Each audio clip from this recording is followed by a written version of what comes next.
नमस्कार दोस्तों, मेरा नाम है लक्ष्मण सिंह और आप देख रहे हैं क्राइम कंट्रोल डायरी। ये कहानी आनंद नामक एक ऐसे युवक की है जो पढ़ने लिखने में बहुत तेज था, समझदार था, हैंडसम था, बहुत ही स्मार्ट था, बहुत ही मेहनती था और हर काम में तेज था। लेकिन वह एक लड़की की सुंदरता के जाल में ऐसा फंसा कि अपनी जान ही गंवा बैठा। आनंद मध्य प्रदेश के सतना जिले का रहने वाला था। वह अपने माता पिता और छोटी बहन रिंकी का लाडला था। क्योंकि वह पढ़ने लिखने में तेज था और मेहनती भी बहुत था, मतलब बहुत हार्ड वर्किंग था, तो उसने दूसरे अटेम्प्ट में ही सीए की परीक्षा पास कर ली थी, यानी चार्टर्ड अकाउंटेंसी की परीक्षा पास कर ली थी। सीए का एग्जाम कितना टफ होता है ये तो आप लोग जानते ही होंगे, लेकिन जो लोग नहीं जानते उनको मैं बताना चाहता हूँ कि हमारे देश में जो 3 4 5 एग्जाम सबसे टफ और चैलेंजिंग माने जाते हैं उनमें से एक होता है सीए, यानी चार्टर्ड अकाउंटेंसी का एग्जाम। आनंद के सीए बनने की खुशी में उसके घर मोहल्ले में जश्न का माहौल था और सब लोग बहुत ही खुश थे। उनके घर से 2 3 किलोमीटर की ही दूरी पर सोहन लाल का घर था। उनकी एक बेटी थी आरती, जो बीए पास कर चुकी थी और बहुत ही सुंदर थी। आनंद उनकी ही बिरादरी का था। सोहन लाल को जब पता चला कि आनंद सीए पास कर गया है, सीए बन गया है, तो एक दिन वे अपनी बेटी का रिश्ता लेकर के उसके घर पहुंच गए। उनके साथ सुरेश भी था, जो आरती का कजिन था, यानी फुफेरा भाई था। आनंद के लिए रिश्ता आने से उसके माता पिता बहुत ही खुश थे और उसकी छोटी बहन रिंकी भी बहुत खुश थी। काश उन्हें यह पता होता कि उनकी यह खुशी बहुत जल्दी मातम में बदलने वाली है, क्योंकि जिस लड़की का आनंद के लिए रिश्ता आया था वह लड़की बहुत जल्दी नागिन बनकर उसे डसने वाली थी। लेकिन आनंद अपनी शादी की बात पर खुश नहीं था, इसलिए सोहनलाल और सुरेश के वापस चले जाने के बाद आनंद अपने पिता से शिकायत करते हुए कहा, क्या पापा, जब मुझे अभी शादी करनी ही नहीं है तो आपने उन लोगों से क्यों कह दिया कि हम लोग लड़की देखने के लिए आएंगे। आनंद के पापा का नाम हरिश्चंद्र था। उन्होंने उससे पूछा, क्यों बेटा, शादी क्यों नहीं करनी है? अब तो तुम सीए बन गए, अब तो तुम्हारी अच्छी खासी नौकरी लग जाएगी, तो अब भला शादी करने में क्या प्रॉब्लम है तुम्हें? उनकी बात सुनकर आनंद ने कहा, सो तो ठीक है पापा, बट इतने सालों से, यानी कि 6 7 सालों से मैं किताबों में ही सिर घुसाए रहा, कुछ भी इधर उधर देखने का होश नहीं था। ना तो किसी दोस्त की शादी में गया, ना तो किसी दोस्त का मैच देखने गया, ना तो किसी रिश्तेदार की शादी में गया। मेरी पसंद की कोई फिल्म भी लगी तो उसे भी मैं देखने नहीं गया। दिन रात मैं पढ़ता ही गया और बस पढ़ता ही गया। इतने सालों तक तो मैंने कुछ एंजॉय ही नहीं किया।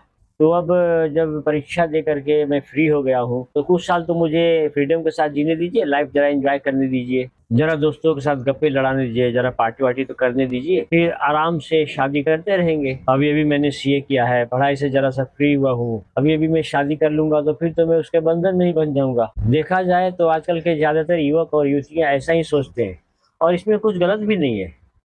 आप में से या आपके घर में से कई ऐसे लोग हो सकते हैं जो कोई ना कोई प्रोफेशनल एग्जाम या कॉम्पिटिटिव एग्जाम की तैयारी कर रहे होंगे या कर चुके होंगे। तो आपको तो पता ही होगा कि जब कैंडिडेट कॉम्पिटिटिव एग्जाम की तैयारी करते हैं तो दिन रात किताबों में ही घुसे रहते हैं। कैंडिडेट को न तो दीन दुनिया का होश रहता है, न तो किसी और चीज का। वे चाहते हुए भी किसी की शादी नहीं अटेंड कर पाते, चाहते हुए भी कोई फंक्शन नहीं अटेंड कर पाते। अगर किसी दोस्त की शादी में चले गए या किसी रिश्तेदार की शादी में चले गए तो अटेंड तो कर लिए, लेकिन दिल पे उनके बोझ लगा रहता है कि अरे अरे मेरी इतनी पढ़ाई का नुकसान हो गया, अभी मैं ये पढ़ रहा होता, वो पढ़ रहा होता, मतलब कि वहां भी खुल के एंजॉय नहीं कर पाता। और अगर पढ़ाई छोड़कर शादी वगैरह में अटेंड नहीं करने गए तो दिल पे बोझ होता है कि अरे ये बुरा मान जाएगा, वो बुरा मान जाएगा, वो क्या सोचेगा। अगर वे क्रिकेट के दीवाने हुए तो फिर तो उनका बंटाधारी समझिए कि वर्ल्ड कप अगर हो रहा है तो उनकी समझ में नहीं आता है कि देखूं या पढ़ाई करूं। अगर पढ़ाई करते हैं तो वर्ल्ड कप देखना छूट रहा है, और अगर वर्ल्ड कप देखने बैठ गए तो दिल पे बोझ आ जाता है कि अरे अरे इतने में तो मैं पढ़ाई कर रहा होता। तो मतलब कि ये हाल उनका रहता है। तो ऐसा व्यक्ति जब एग्जाम पास कर जाता है तो चाहता है ना कि जरा फ्रीडम के साथ जी सकूं, खुल के सांस ले सकूं, दोस्तों के साथ गप्पे सप्पे लड़ा सकूं, अपनी पसंद की फिल्में देख सकूं, पार्टी वार्टी एंजॉय करूं, वगैरह वगैरह। ऐसे व्यक्ति की आप तुरंत शादी करने लग जाएं तो बेचारा बोलेगा ना कि अरे मैं कहाँ भागा जा रहा हूँ, जरा तो खुल के सांस लेने दीजिए। तो आनंद इस दौर से गुजर चुका था, इसलिए शादी की बात सुनते ही इस तरह से रिएक्ट करने लगा। और उसका ये रिएक्शन ठीक भी था, जायज भी था, जस्टिफाइड था। जब उसकी बहन रिंकी को पता चला कि भैया तो शादी के लिए तैयार ही नहीं है तो फिर वो उसको छेड़ने लगी, कहने लगी, क्या भैया आप शादी के लिए लड़की देखने जाना क्यों नहीं चाहते? कहीं दूसरी लड़की वड़की देख रखे हैं तो बताइए, मैं पापा से कह दूंगी, उनसे ही आपकी शादी करवा देंगे वो। तो आनंद ने तपाक से कहा, अरे नहीं रे बदमाश, ऐसी बात नहीं है, दरअसल मैं अभी शादी ही नहीं करना चाहता। इस पर रिंकी ने कहा, ऐसा क्यों भैया? अब तो आप सीए भी बन गए, लाखों की नौकरी भी लग जाएगी, तो अब तो आप शादी कर ही लीजिए ना, मेरे लिए भाभी भी ला दीजिए, तो मेरा भी मन बहल जाएगा। आनंद भी भला पीछे रहने वाला कहाँ था, उसने भी रिंकी की खिंचाई करते हुए कहा, तेरे लिए भी मैंने एक लड़का देख रखा है, बोल करेगी अभी शादी? मुझे भी जीजा मिल जाएगा, मेरा भी मन बहल जाया करेगा। इतना सुनकर रिंकी शर्मा गई और वहाँ से भागते हुए बोली, इतनी जल्दी मैं शादी क्यों करूँ? इस पर आनंद हंसते हुए पीछे से बोला, अच्छा अपनी बारी आई तो कहती है कि शादी क्यों करूँ इतनी जल्दी? वाह वाह भाई वाह, अपनी शादी तो कोई नहीं करता और सब लोग मेरी ही शादी करवाने के पीछे पड़े हैं। वाह भाई वाह, क्या जमाना है। इस तरह आनंद के घर वाले आनंद को लड़की देखने जाने के लिए रेडी करवाते रहे, लेकिन वो रेडी नहीं हुआ। इससे वे लोग जरा सा अपसेट हो गए, उनकी समझ में नहीं आया कि अब क्या करें, उसको कैसे समझाएं। तभी उनके दिमाग में एक आइडिया आया। उन्होंने सोचा क्यों न उसके दोस्त सतनाम की हेल्प ली जाए। वैसे तो आनंद के बहुत सारे दोस्त थे, जैसे असलम, चंद्रेश, प्रकाश वगैरह वगैरह, लेकिन सतनाम उसका बहुत ही खास दोस्त था, बहुत ही गहरा दोस्त था। सतनाम उनके घर के पास ही रहता था और उनके घर आना जाना लगा रहता था। तो आनंद के पिता ने सतनाम से कहा, बेटे समझाओ उसे, लड़की बहुत ही सुंदर है, अच्छे खानदान की है और लड़का हमारा सेटल भी कर गया, तो लड़की देखने के लिए चल चले, ऐसा समझाओ उसे। देखो हमारी बात नहीं मान रहा है। उनको तो सपने में भी गुमान नहीं होगा कि आनंद के लिए जिस लड़की को वे देखने जाने वाले हैं वो एक नागिन निकलेगी और बहुत ही जल्द उनके बेटे को डसकर मार देगी। उनकी बातें सुनकर सतनाम बोला, वो सब तो ठीक है अंकल, लेकिन जब वो आप लोगों की बात नहीं सुन रहा तो मेरी बात कैसे सुनेगा? उनकी बातें सुनकर रिंकी ने कहा, भैया आप उनके दोस्त हैं, हो सकता है वे आपकी बात मान ले, एक बार ट्राई करके तो देखिए। इस पर सतनाम ने कहा, ठीक है मैं उससे बात करके देखता हूँ। फिर अगले दिन सतनाम ने मौका और मूड देखकर आनंद से बात, उसने आनंद से कहा, अरे आनंद, सुना है लड़की बहुत अच्छी है, सुंदर है, पढ़ी लिखी भी है और अब तो तू सेटल भी कर गया, तो शादी के लिए लड़की देखने जाना क्यों नहीं चाहता है तू? शादी करने से भी इनकार क्यों कर रहा है तू? उसने सतनाम से कहा, यार तू तो देख रहा है कि कितने सालों से मैं सीए की पढ़ाई में एकदम दिन रात किताबों में ही घुसा रहा हूँ, तो अब तो फ्रीडम के साथ थोड़ा जी लूं। दूसरों की तो बात ही छोड़, तू मेरा खास दोस्त है, क्रिकेट मैच खेलता है, फिर भी मैं कभी तेरा मैच देखने नहीं जा सका, अब मैं तेरा हर मैच देखना चाहता हूँ। तो इस तरह से उसने उससे भी वही बात कही जो उसने अपने पिताजी को बताई थी। सब कुछ दोहराने के बाद उसने उससे कहा, अब बता, अभी अभी मेरी शादी हो जाएगी, क्या मैं इतना खुलकर जी पाऊंगा? तुम लोगों के साथ मस्ती कर पाऊंगा? तुम्हारा हर मैच देखने जा पाऊंगा? बोल जरा। उसकी बात सुनकर सतनाम बोला, बात तो तुम्हारी सही है, लेकिन अभी तुम्हें शादी करने कौन बोल रहा है? अभी तो तुम्हें सिर्फ लड़की देखने जाना है। ऐसा करो, एक बार चल के लड़की देख लो, उनकी बात भी रह जाएगी और फिर कोई न कोई बहाना करके उनको मना कर देना, इस तरह तुम शादी करने से भी अभी बच जाओगे। इस तरह सतनाम के समझाने पर आनंद लड़की देखने जाने के लिए रेडी हो गया। कभी कभी कोई बात जो हम घर के किसी आदमी के समझाने से नहीं समझते, वो दोस्त के समझाने से समझ जाते हैं। आनंद के केस में भी कुछ ऐसा ही हुआ। सतनाम की बात से आनंद कन्विंस्ड हो गया और लड़की देखने जाने के लिए रेडी हो गया। अगर सतनाम को जरा भी अंदाजा होता या जरा भी आभास हुआ होता शादी के नाम पर वह आनंद को मौत के मुंह में ढकेल रहा है, तो वह लड़की देखने जाने के लिए कभी भी आनंद को कन्विंस नहीं करता। लेकिन इस तरह की बात भला किसको पता होती है? जब आनंद के घर वालों को पता चला कि आनंद लड़की देखने जाने के लिए रेडी हो गया है, वे बहुत ही खुश हुए। अब उन्हें भी क्या पता था कि वह आनंद के लिए लड़की नहीं, एक नागिन देखने जा रहे हैं, जो कुछ दिनों के भीतर ही उनके बेटे को मारकर उनकी खुशियों को मातम में बदल देगी। जिस दिन लड़की देखने जाना था उस दिन आनंद बहुत ही परेशान लग रहा था, बहुत ही टेंशन में था वो। उसको टेंशन में देखकर सतनाम ने पूछा, क्या बात है यार, तू बड़ा टेंशन में लग रहा है? इस पर आनंद ने कहा, तुझे तो पता ही है कि मैं लड़की देखने जा रहा हूँ, फिर भी पूछ रहा है। तो सतनाम ने कहा, क्या यार तू लड़की देखने जा रहा है, कोई भूत नहीं जो इतना डर रहा है, इतना परेशान हो रहा है? सतनाम की बात सुनकर आनंद ने कहा, यार तेरे कहने पे लड़की देखने तो मैं जा ही रहा हूँ, लेकिन इसी चिंता में डूबा हुआ हूँ कि लड़की देखने के बाद मैं कौन सा बहाना बना करके उसको रिजेक्ट करूंगा। तो उसकी बात सुनकर सतनाम ने कहा, तुम बेवजह चिंता में पड़े हुए हो। अरे अभी तुम्हें थोड़ी ना कोई बहाना बनाना है, अभी तुम सिर्फ लड़की देखने चलो, आने के बाद अच्छा खासा टाइम मिलेगा तुम्हें अपना बहाना बनाने का। तो अपने दोस्त सतनाम की बात सुनकर आनंद निश्चिंत हो गया, ये सोचकर कि सतनाम सही बोल रहा है, बाद में बहुत टाइम मिलेगा बहाना बनाने का, अभी जाकर लड़की देखकर आते हैं। अगले दिन आनंद लड़की देखने के लिए निकल पड़ा। उसके साथ में उसके पापा, रिंकी और सतनाम के अलावा उसके पड़ोस के एक अंकल थे। तो वह जानबूझकर ज्यादा लोगों को साथ लेकर नहीं गया। सोचा कि जब शादी करनी ही नहीं है तो झूठ में ज्यादा लोगों को क्यों ले जाऊं, क्योंकि सोहन लाल का घर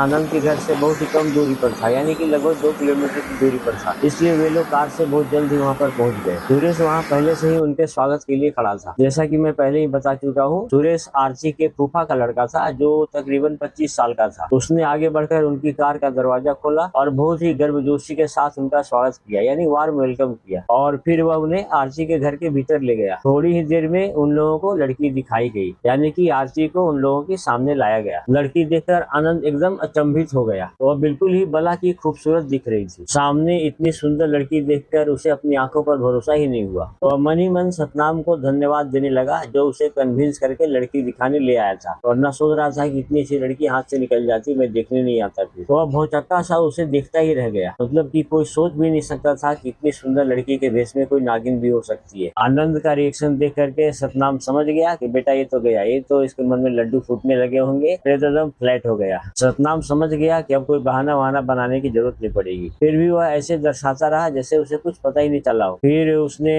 आनंद को केहूनी मारी और फुसफुसाकर उसे बोला, अरे कुछ बात तो कर, ऐसी लड़की देखता रहेगा या कुछ बात भी करेगा। आनंद झट से बोल पड़ा, क्या बात करूं यार, कुछ समझ में ही नहीं आ रहा है। सतनाम बोला, अरे और कुछ नहीं तो उसका नाम ही पूछ लेना। तो आनंद बोला, अरे यार नाम तो पता ही है कि उसका नाम आरती है, वो क्यों पूछूं। तो सतनाम बोला, अरे यार बहुत कुछ वही पूछना पड़ता है ना जो पहले से पता होता है, चल नाम ही पूछ ले, बाद में कुछ और पूछते रहना। तब जाकर आनंद ने लड़की से पूछा, आपका नाम क्या है। आरती ने अपना नाम बताते हुए कहा, आरती। अब उसकी आवाज सुनकर भी ये फिदा हो गया। आनंद एकदम फ्लैट हो गया। उसकी मीठी आवाज सुनकर आनंद मंत्रमुग्ध हो गया। उसको लगा कि मैं कोई सपना तो नहीं देख रहा हूँ, इतनी मीठी आवाज, कितना सुंदर चेहरा, तो मैं क्या दिख रहा हूँ, एकदम अप्सरा जैसी लग रही है। सतनाम तो उसके रिएक्शन से ही समझ रहा था कि ये तो बेटा गया। उधर आनंद ने आरती से आगे पूछा, सुना है कि आपने बीए तक की पढ़ाई की है, आगे क्या करने का इरादा है। तो आरती ने कहा, ज्यादा कुछ नहीं, मैं कोई कंपटीशन की तैयारी कर रही हूँ, कोई सरकारी नौकरी लग जाए तो बहुत अच्छा रहेगा। उनकी बातें सुनकर सतनाम खुश हो गया। सोचा कि दोनों तरफ से बातों का सिलसिला तो शुरू हो गया। फिर दोनों पक्ष में बातें होने लगी। लड़की वाले कुछ बात करते, फिर लड़के वाले भी कुछ बात करते। कुछ देर तक इसी तरह से बातें होती रही। सुरेश ज्यादा कुछ बोल नहीं रहा था, बस मिठाई की प्लेट उठाकर उन लोगों को दे रहा था। सब लोग मिठाई खाने में लीन हो गए। तो आनंद के पिता ने सतनाम के कान में कहा, अरे बेटा जरा पूछो तो आनंद से उसको लड़की पसंद आई कि नहीं आई। इतना सुनकर सतनाम आनंद को वहां से उठाकर एक कोने में ले गया और उसकी खिंचाई करते हुए बोला, देख भाई, तुम उधर लड़की देख रहे थे और मैं इधर बहाना सोच रहा था कि क्या कह के इनको इनकार किया जाए। तो बहाना मुझे मिल गया है, तो हम इनसे कह देते हैं कि जब तक लड़का 5-6 गाड़ियां अपने लिए नहीं खरीद लेता, 2-4 बंगले नहीं बनवा लेता, तब तक शादी की सोचेगा भी नहीं। ठीक है ना, ये बहाना चलेगा ना। ये सुनकर आनंद तो पूरा घबरा गया। बोलता, क्या बकता है वे, इसमें तो 5-10 साल निकल जाएंगे, जबकि मैं इस लड़की से शादी किए बिना अब एक पल भी नहीं रह सकता। आनंद की बात सुनकर सतनाम हंस पड़ा अब बोला, बच्चू मैं तो पहले ही समझ गया कि तू तो गया, अब तुझे कोई इससे शादी करने से नहीं रोक सकता। तू जिस तरह से लड़की को देखे जा रहा था, मैं समझ गया कि तू तो फ्लैट हो गया। वो तो मैं तुझे यूं ही खिंचाई तेरी कर रहा था। तो चल अब तेरे पिताजी को ये बात मैं बता दूं। इसके बाद सतनाम ने ये बात आनंद के पिताजी को बता दी। आनंद के पिताजी ये सुनकर बहुत ही खुश हुए और लड़की वालों को ये बात बता दी। लड़की वाले भी बहुत खुश हुए, मतलब कि आरती के पिता और सुरेश वगैरह बहुत ही खुश हुए। उसके बाद आरती के पिता ने उन लोगों से कहा, लेकिन हम दहेज में ज्यादा कुछ नहीं दे पाएंगे। तो इस पर आनंद ने कहा, हमें दहेज में कुछ आपसे चाहिए भी नहीं, हम दहेज को लोभी है भी नहीं, हमें बस लड़की ऐसी ही चाहिए, आपकी लड़की ऐसी हमें पसंद है। तो इस पर सुरेश ने कहा, लेकिन हमारी बहन अगर आपके घर ऐसे ही जाएगी बिना दहेज के, तो कोई ताना तो नहीं मारेगा ना, या कोई इसे दुख तकलीफ तो नहीं पहुंचाएगा ना। तो आनंद ने बोला, नहीं नहीं, मैं आपसे वादा करता हूँ इसे कोई दुख तकलीफ नहीं पहुंचाएगा। मेरे घर में ऐसा कोई है भी नहीं जो दहेज के लिए किसी को सताए या तड़पाए, कुछ नहीं, ऐसा कुछ नहीं होगा, आप निश्चिंत रहिए। मेरे माता पिता, मेरे घर परिवार सब लोग बहुत ही अच्छे हैं। इस तरह सब लोग खुश हो गए और शादी की तारीख पक्की करके आनंद और उसके साथ सब लोग घर लौट आए। उनके जाने के बाद आरती के पिता भी शॉपिंग के लिए मार्केट चले गए। इस तरह आरती और सुरेश घर में अकेले रह गए। अब उनका कांड सुनिए। उन दोनों के बीच में नाजायज संबंध था। क्योंकि आरती की माँ जीवित नहीं थी, इसलिए उन्हें रोकने टोकने वाला भी कोई नहीं था, और चूंकि वे लोग दूर के रिश्तेदार थे, इसलिए उन पर किसी को शक भी नहीं होता था। हमारा समाज ऐसा है कि भाई बहन के रिश्ते पर कोई शक नहीं करता है, भले ही कजिन ही क्यों न हो। आरती ने चिंता जताते हुए सुरेश से कहा, मैंने तो सोचा था ये लड़का मुझे रिजेक्ट करके चला जाएगा, लेकिन ये मुझे तो पसंद करके चला गया, शादी की तारीख भी पक्की करके चला गया, अब क्या होगा। तो इस पर सुरेश बोला, अरे तुमको कैसे लगा कि वो तुम्हें रिजेक्ट कर देगा, तुम इतनी खूबसूरत हो, भला तुम्हें कोई रिजेक्ट कर सकता है क्या। किसी की किस्मत फूटी होगी, आंख फूटी होगी, तभी तुम्हें रिजेक्ट कर सकता है। इस पर आरती बोली कि अब तुम चिंता में पड़ गए हो, मेरी शादी हो जाएगी तो तुम्हारा क्या होगा। बोला, और क्या, मुझे तो चिंता हो ही रही है, तुम्हें तो शारीरिक सुख मिलता रहेगा, लेकिन मेरा क्या होगा, अब तो तुम शादी करके चली जाओगी। तब आरती ने उसे दिलासा दिया। घबराओ मत, ऐसा कुछ भी नहीं होगा। शादी के बाद मैं अपने पति को टच भी नहीं करने दूंगी, तुम देखना। तो सुरेश हैरानी से बोला, क्या तुम ऐसा सच में कर पाओगी? ये कैसे संभव है? तो आरती ने उसे दिलासा दिया, बोला तुम घबराओ मत, बस देखते जाओ मैं कैसे ये सब संभव करती हूँ। इतना कहने के बाद वे लोग फिर से शारीरिक संबंध बनाने में लिप्त हो गए। दोनों हवस के पुजारियों को वासना की आग ने इतना अंधा कर रखा था कि उन्हें किसी चीज की परवाह नहीं थी, न तो समाज की, न लोक लाज की, न अपने रिश्ते की, किसी भी चीज की नहीं। वे पाप करते हुए सबको धोखा तो दे ही रहे थे, अब आनंद का भी घर उजाड़ने वाले थे। कुछ दिनों के बाद आरती और आनंद की शादी धूमधाम से हो गई। उनके यहाँ की रस्म ऐसी थी कि शादी के बाद दूल्हे को एक रात दुल्हन के यहाँ ही बितानी पड़ती। तो शादी के बाद बाकी सब लोग तो लौट गए, लेकिन आनंद उसके साथ 2-4 लोग और वहाँ पे रह गए। अब जब रात हुई तो सब लोगों ने, मतलब आनंद के दोस्तों वगैरह ने उसे छेड़ते हुए उसे सुहाग सेज वाले कमरे में भेज दिया। तो उस कमरे में आरती पहले से ही पलंग पर बैठी हुई थी और घूंघट ओढ़े हुई थी और मोबाइल पर सुरेश से बात कर रही थी। उसने जैसे ही देखा कि आनंद कमरे में आया है तो मोबाइल फोन डिस्कनेक्ट कर दिया। आनंद उसके पास गया और उसके घूंघट को उठाकर उसके चेहरे को देखते हुए बोला, मुझे तो अपनी किस्मत पर यकीन ही नहीं आ रहा है कि मुझे इतनी सुंदर बीवी मिली है। इस पर आरती ने मन ही मन कहा, तुम्हें अगर कोई बता दे कि तुम्हें कितनी भयानक मौत मिलने वाली है तो इस पर भी तुम्हें यकीन नहीं आएगा। फिर जैसे ही आनंद ने उसके चेहरे को छूने की कोशिश की ना, वैसे ही आरती ने एक झटका मारा, जोर का झटका। आनंद तो घबरा गया, नीचे गिर गया, मतलब के खा गया, बोला ये क्या हो गया। तो आरती को भी घबराहट हुई, बोली अरे रे ये क्या कर दिया मैंने, इससे इसको कुछ शक हो जाएगा। तो तुरंत बोली, सॉरी सॉरी सॉरी, मुझे ऐसा नहीं करना चाहिए था, इतनी जोर से नहीं करना चाहिए था, आपको झटका नहीं देना चाहिए था। आनंद ने पूछा, लेकिन बात क्या हुई है, ऐसा क्यों किया तुमने, कोई तो बात होगी। इस पर आरती ने बोला कि एक्चुअली क्या है ना कि मेरा पीरियड स्टार्ट हो गया है, मतलब कि माहवारी, आप तो समझती होंगे। बोला हाँ हाँ क्यों नहीं, बस इसीलिए मैंने आपको दूर रखने के लिए ऐसा किया, लेकिन जोर से धक्का लग गया। बोला अरे कोई बात नहीं, इसके लिए तुमको चिंता करने की जरूरत नहीं है, कोई बात नहीं, हो जाता है, कोई बात नहीं। तो ऐसा करते हैं कि हम दोनों एक दूसरे को टच नहीं करेंगे, इस तरह से। वह उसके बगल में लेटे हुए बोला कि हम लोग बस एक दूसरे के साथ यहाँ पे सोएंगे, एक दूसरे को टच नहीं करेंगे, ठीक है। तो आरती बोली नहीं, और वो झटके से नीचे कूद गई। तो आनंद घबरा गया, बोला अरे क्या हुआ, नीचे क्यों तुम कूद गई। बोली नहीं मैं नीचे सोऊंगी। बोला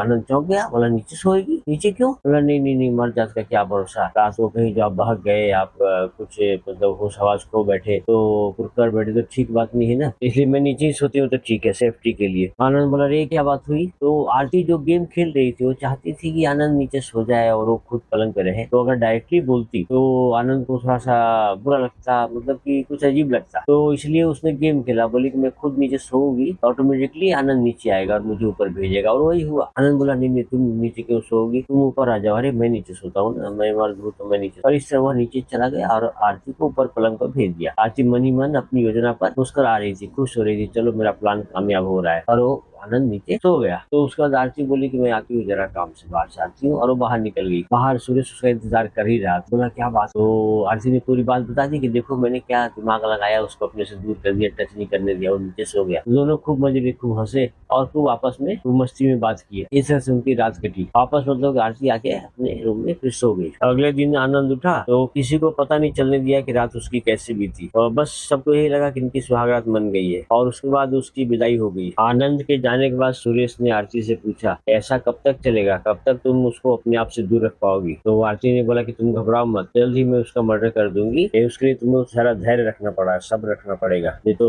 अभी मैं कुछ करूंगी तो किसी को शक हो सकता है। तो सुरेश बोला हाँ ये बात तो बिल्कुल सही है। उसके बाद मौका मिलते ही दोनों हौसी भेड़िए की तरह एक दूसरे पर टूट पड़े और शारीरिक संबंध बनाने लगे। उधर आनंद के घर वाले बहुत ही खुश थे कि चलो बेटे की शादी हो गई और सुहागरात भी बन गई। आनंद भी बहुत ही खुश था अपनी किस्मत पर कि मुझे इतनी सुंदर बीवी मिली, इतनी अच्छी बीवी मिली, चलो ठीक है। अब उसे क्या पता था कि उसकी बीवी उसके पीछे उसको धोखा दे रही है और मर्डर की प्लानिंग कर रही है। हाँ, लेकिन उसने किसी को भी फील नहीं होने दिया कि उसकी सुहागरात नहीं बनी है, बस सबको यही दर्शाया जैसे सब कुछ ठीक रहा। तभी एक कंपनी से उसे नौकरी के इंटरव्यू के लिए बुलावा आ गया और वह दूसरे शहर इंटरव्यू देने चला गया। इंटरव्यू उसका अच्छा रहा और उसे 3 लाख की सैलरी फिक्स की गई, यानी 3 लाख रुपए हर महीने मिलना तय हुआ। उससे कहा गया कि अगले महीने की 1 तारीख को ज्वाइन करनी है। उसने अपने घर वालों और दोस्तों को ये बात बताई तो सब लोग बहुत ही खुश हुए, लेकिन उसकी बहन रिंकी ने उसे छेड़ते हुए कहा, भैया ये बात आपने भाभी को बताई कि नहीं बताई। इस पर आनंद ने कहा, अरे बता रहा हूँ ना, पहले मैंने सोचा तुम लोगों को बता दूं, उसके बाद उसको भी बताता हूँ ना, लो अभी मैं उसको ही फोन करता हूँ। तो इसके बाद उसने आरती को फोन किया और पूरी बात बता दिया कि भाई अगले महीने से मुझे नौकरी ज्वाइन करनी है, तो मैं तुम्हारे पास आऊंगा भी और अपने घर ले आऊंगा 1 महीने के लिए। उसके बाद मैं दूसरे शहर चला जाऊंगा तो तुम्हें तो साथ में ले जा पाऊंगा, तो कम से कम 1 महीने तो हम लोग साथ में रहेंगे। तो ये सुन सुनकर तो आरती के होश ही उड़ गए। तो उसको क्या पता था कि अब 1 महीने के लिए हम मुझे लेके जाएगा। तो उसको ज़रा भी खुशी नहीं हुई, उसको 3 लाख रुपए की नौकरी मिली कि 30 लाख रुपए, उसको उससे क्या लेना देना था। वो तो जानती थी कि इसके साथ मुझे ज़िंदगी बितानी नहीं है और इसका मर्डर कर देना है। तो उसको इस बात से कोई खुशी नहीं हुई, लेकिन उसने दर्शाया ऐसा जैसे बहुत खुशी हुई, बोली बधाई हो, मुबारक हो, कांग्रेचुलेशन वगैरह-वगैरह सब बहुत कुछ बोली। और फिर बोली कि अरे हाँ, मुझे ले जाने के लिए आ रहे हैं क्या? बोले हाँ, हाँ, हाँ। अभी कुछ बोल नहीं सकती थी कि भाई मत ले जाने आइए। लेकिन फ़ोन कटने के बाद वो चिंता में पड़ गई और तुरंत सुरेश को फ़ोन लगाने लगी, लेकिन सुरेश को फ़ोन लगा नहीं, वो उधर था भी नहीं। तो कुछ देर के बाद सुरेश आया, बोला हाँ, क्या बात है? बहुत चिंता में पड़ी हुई हो। उसने सारी बात बता दी। तो वो भी चिंता में पड़ गया, बोला अब 1 महीने के लिए पास जाओगे तो ज़रूर तुम्हारे साथ शारीरिक संबंध स्थापित करेगा। तो ये बोलती नहीं, नहीं, डोंट वरी, मैं कुछ न कुछ उपाय करूँगी, उसको खुद को टच भी नहीं करने दूँगी, चिंता मत करो। और इस तरह से उसने सुरेश को दिलासा दिया। लेकिन सुरेश बोल रहा था कि तुम 1 महीने के लिए चली जाओगी तो फिर मेरा क्या होगा? तो मतलब ये दोनों हौसी भेड़ियों को अपनी ही पड़ी हुई थी, अपनी हवस की भूख शांत करने की ही पड़ी हुई थी। उधर सोहनलाल को जब पता चला कि उनका दामाद उनकी बेटी को ले जाने के लिए आने वाला है, तो उनको बहुत ही खुशी हुई, उनको बहुत ही गर्व हुआ। चलो भाई दामाद आ रहा है ले जाने के। अब उनको क्या पता था कि उनके पीछे उनकी बेटी क्या गुल खिला रही है। फिर आरती और सुरेश ने मिलकर कोई प्लान बनाया और आपस में बात की कि अभी हम लोग इस प्लान पर अमल करते हैं और बाद में हम लोग ऐसा करेंगे। फिर अगले ही दिन आनंद आरती को अपने साथ ले जाने के लिए उसके घर पहुंच गया। तो आरती उसे एक कोने में ले जाकर के बोली कि अभी मुझे अपने साथ मत ले चलिए, आपको कोई फायदा नहीं होने वाला। तो आनंद बोला नहीं नहीं, कोई बात नहीं, कोई बात नहीं, तुम साथ चलो, मैं तुम्हारे बगैर नहीं रह सकता, मुझे बस थोड़े ही दिन तो साथ रहना है, फिर तो मुझे नौकरी के लिए बाहर ही चले जाना है, तो साथ चलो। आरती भी जानती थी कि ज्यादा नानुकुर करेगी, नहीं जाएगी साथ में, आनाकानी करेगी तो किसी न किसी को शक हो जाएगा क्या बात है भाई, इसलिए उसने जाने में ही भलाई समझी। इस तरह से आनंद आरती को साथ लेकर अपने घर आ गया। अब आनंद बहुत ही खुश था उस दिन, क्योंकि शादी के बाद बहुत दिनों के बाद अब जाकर के आज रात को उनका शारीरिक मिलन होने वाला था, पति पत्नी की तरह एक होने वाले थे। तो बहुत वो एक्साइटेड था, बहुत ही खुश था, बहुत ही जोश में था। लेकिन रात को जब आनंद आरती के करीब गया और उसे छूने की कोशिश की तो आरती ने उसे फिर से झटक दिया। एक बार आनंद फिर जोर से चौंका, बोले अरे क्या, अब क्या, तुमने फिर से क्यों झटक दिया? तो जैसा कि आरती ने प्लान बना रखा था, तो उसने आनंद से कहा आप मुझे पति की तरह टच नहीं कर सकते क्योंकि मेरा व्रत है। तो आनंद जोर से चौंका, बोला व्रत है, कैसा व्रत? तो बोलने लगी वो मेरे गांव में कुल देवी है ना, कुल देवी के लिए मैंने व्रत रखा था। तो ये चौंक पड़ा, बोला किस बात का व्रत? तो मैंने व्रत रखा था कि आपके साथ मेरी शादी हो जाए बिना कोई बाधा के, बिना कोई हिल हुज्जत के, तो मैं व्रत रखूंगी, मैं 21 दिनों का व्रत रखूंगी। तो आनंद इस बार जोर से चौंका, बोला क्या, 21 दिनों का व्रत? बोली हाँ, 21 दिनों का व्रत मैंने कुल देवी के लिए रखा है और मैं इसको पूरा करूंगी, इस बीच आप मुझे छू नहीं सकते, टच नहीं कर सकते। तो आनंद के तो होश ही उड़ गए, बोला ये क्या बात हुई है, इसको तो पता ही नहीं था। तो बोले अरे यार मुझे तो पता भी नहीं था कि तुम्हारा व्रत स्टार्ट हो चुका है, ऐसा व्रत है। तो आरती बोली इसलिए तो मैं आपको एक कोने में ले गई, अब बोल रही थी, समझाने की कोशिश कर रही थी कि मुझे साथ मत ले चलिए, मेरे जाने से आपको कोई फायदा नहीं हुआ। लेकिन आप तो सुनने समझने के मूड में नहीं थे। आनंद को उसकी बात याद आई। आनंद ने अपना सर ठोक लिया, बोला, अरे ये क्या बात हुई है, मुझे तो पता ही नहीं था। और मतलब कि आरती ने उसके सारे मंसूबों पर पानी फेर दिया था। मन ही मन तो आरती मुस्कुरा रही थी, उसकी हालत का मजा ले रही थी, लेकिन ऊपर से दिखा रही थी कि जैसे सब कुछ नेचुरल है। अब बात व्रत की थी तो आनंद कुछ कह भी नहीं सकता था, कुछ कर भी नहीं सकता था। उसके घर में भी लोग व्रत करते थे, सोमवारी व्रत करते थे शिव जी का सावन के महीनों में, और भी तरह तरह के व्रत व्रत करते थे। तो अब आनंद क्या कहता, उसने मतलब उसकी आरती ने कुल देवी के लिए व्रत रखा था, तो वो कैसे मना करता, कैसे बोलता कि तोड़ दो व्रत। बस मन महसूस कर वो रह गया, भाई अब 21 दिन तक और इंतजार करना पड़ेगा। तो उसका सारा उत्साह, सारा जोश ठंडा पड़ गया। आरती उसकी हालत का मन ही मन बहुत ही मजा ले रही थी और मन ही मन बोल रही थी कि देख बेटा, तुझे मैंने कितना सताया, अभी तो तू सत ही रहे हो, आगे देख तेरी जान भी जाएगी। आगे बढ़ने से पहले मैं आपसे रिक्वेस्ट करता हूँ कि प्लीज मेरे चैनल को सब्सक्राइब कर लें। अब तो आनंद की समझ में नहीं आ रहा था कि क्या करे। तो उसने क्या किया कि तकिया उठाया और बाहर निकलने लगा। तभी आरती ने झट से पूछा, अरे तकिया लेकर कहाँ चले? तो उसने कहा कि कहाँ जाऊंगा, मैं बरामदे में जा रहा हूँ, कुछ पढ़ते पढ़ते सो जाऊंगा। तो बोले अरे नहीं नहीं, बरामदे में मत जाइए, बरामदे में मत जाइए। आरती को डर लग गया कि अरे बरामदे में जाएगा तो लोग सवाल करेंगे, घर वाले पूछताछ करेंगे, तो मेरी पोल न खुल जाए। तो वो नहीं चाहती थी किसी को पता चले उसके व्रत के बारे में।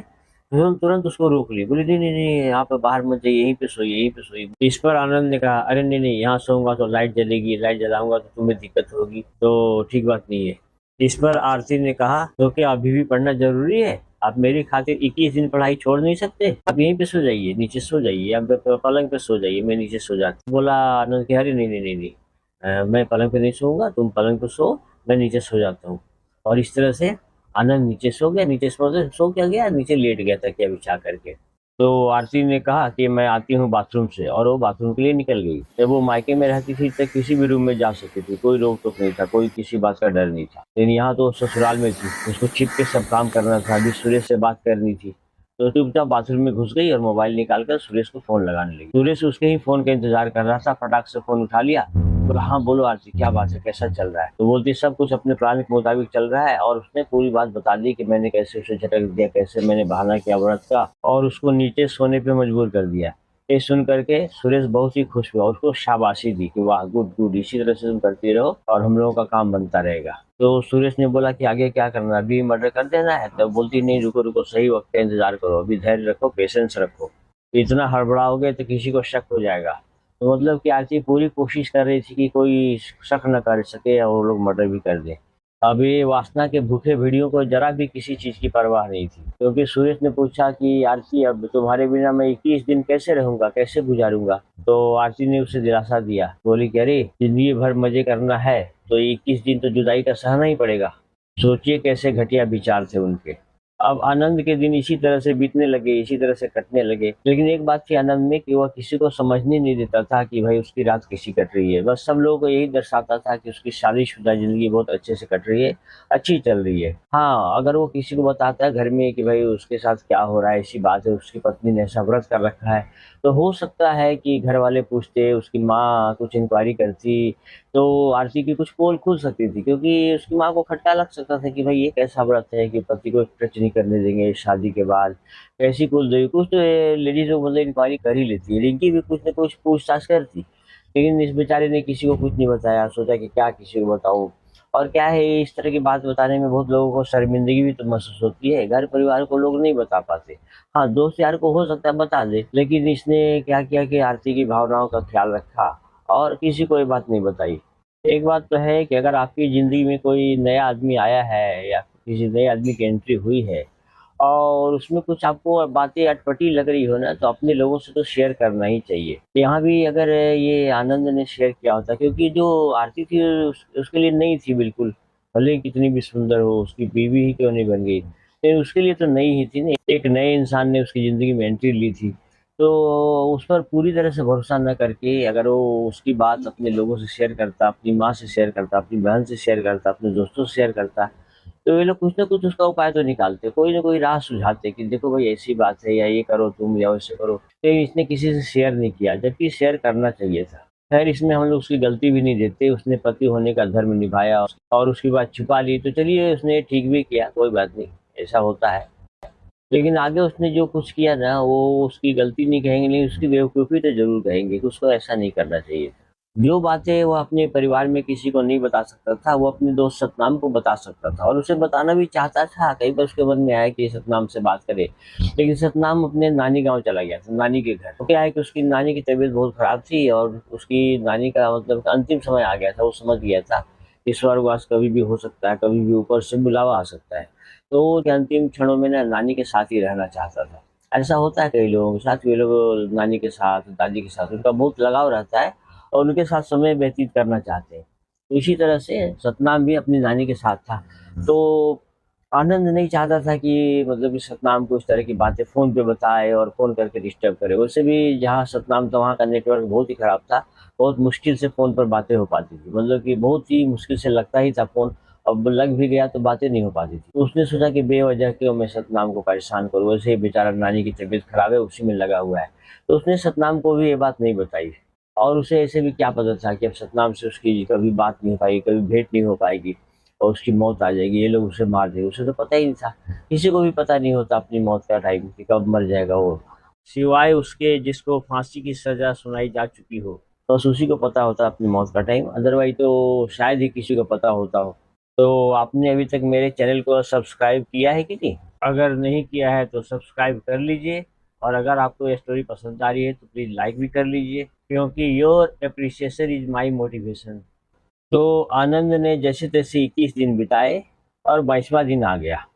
आज वह पूरे जोश में था, पूरे उत्साह में था, सोचा सोचा कि आज तो उनका शारीरिक मिलन हो ही जाएगा, आज वे पति पत्नी की तरह एक हो ही जाएंगे।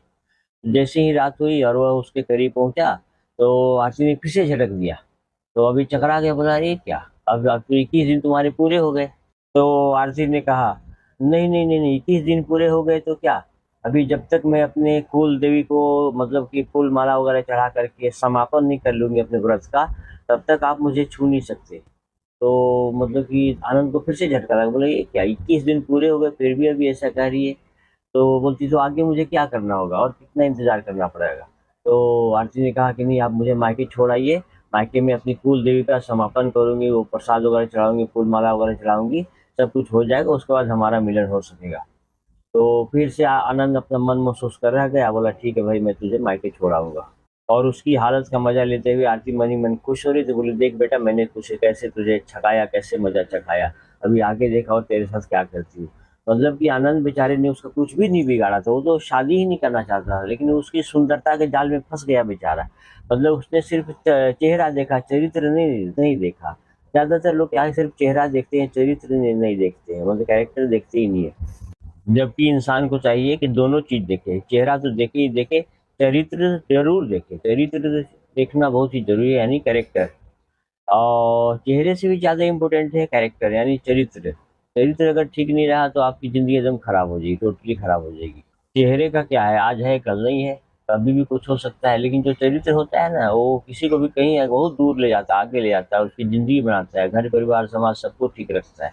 अब आनंद के पास आरती को उसके मायके पहुंचाने के अलावा कोई चारा भी तो नहीं बचा था, इसलिए वो अगले ही दिन उसको उसके मायके ले गया। हाँ, लेकिन अपने घर में किसी को भी पता नहीं लगने दिया कि उसके साथ क्या हो रहा है, क्यों मायके ले जा रहा है। बस यूं ही नॉर्मल सबको लगा कि बस लो भाई, इसको अपनी मतलब कि अपने पिता से मिलने का मन किया, अपने भाई से मिलने का मन किया, इसलिए आरती जाना चाह रही है, और वो उसको लेके चला गया।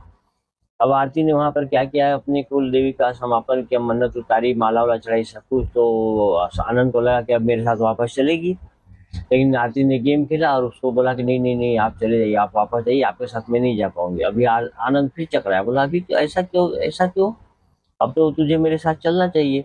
तो आरती ने गेम खेला, बोला नहीं नहीं, जैसा मैं कह रही हूँ आप करिए, आप चले जाइए, मेरी बात को समझिए, और अगली बार आप मुझे फोन करिए, मैं आ जाऊंगी, आप मुझे लेने आ जाइएगा, लेकिन अभी मैं आपके साथ नहीं चल सकती, आप मेरी बात को समझिए, मैं आपको सब कुछ नहीं समझा सकती। मतलब कि किसी तरह गेम खेल करके उसको वहां से वापस भेज रही थी। आनंद को बहुत ही बुरा लग रहा था, ये क्या बात हुई, मैं अपने ससुराल में आया हूँ, इसने मुझे रुकने को भी नहीं कहा, मतलब कि ठीक है मेरे साथ अभी वापस नहीं जा सकती, लेकिन मुझे रुकने को तो कह सकती कि और 2-4 दिन रुकिए वगैरह।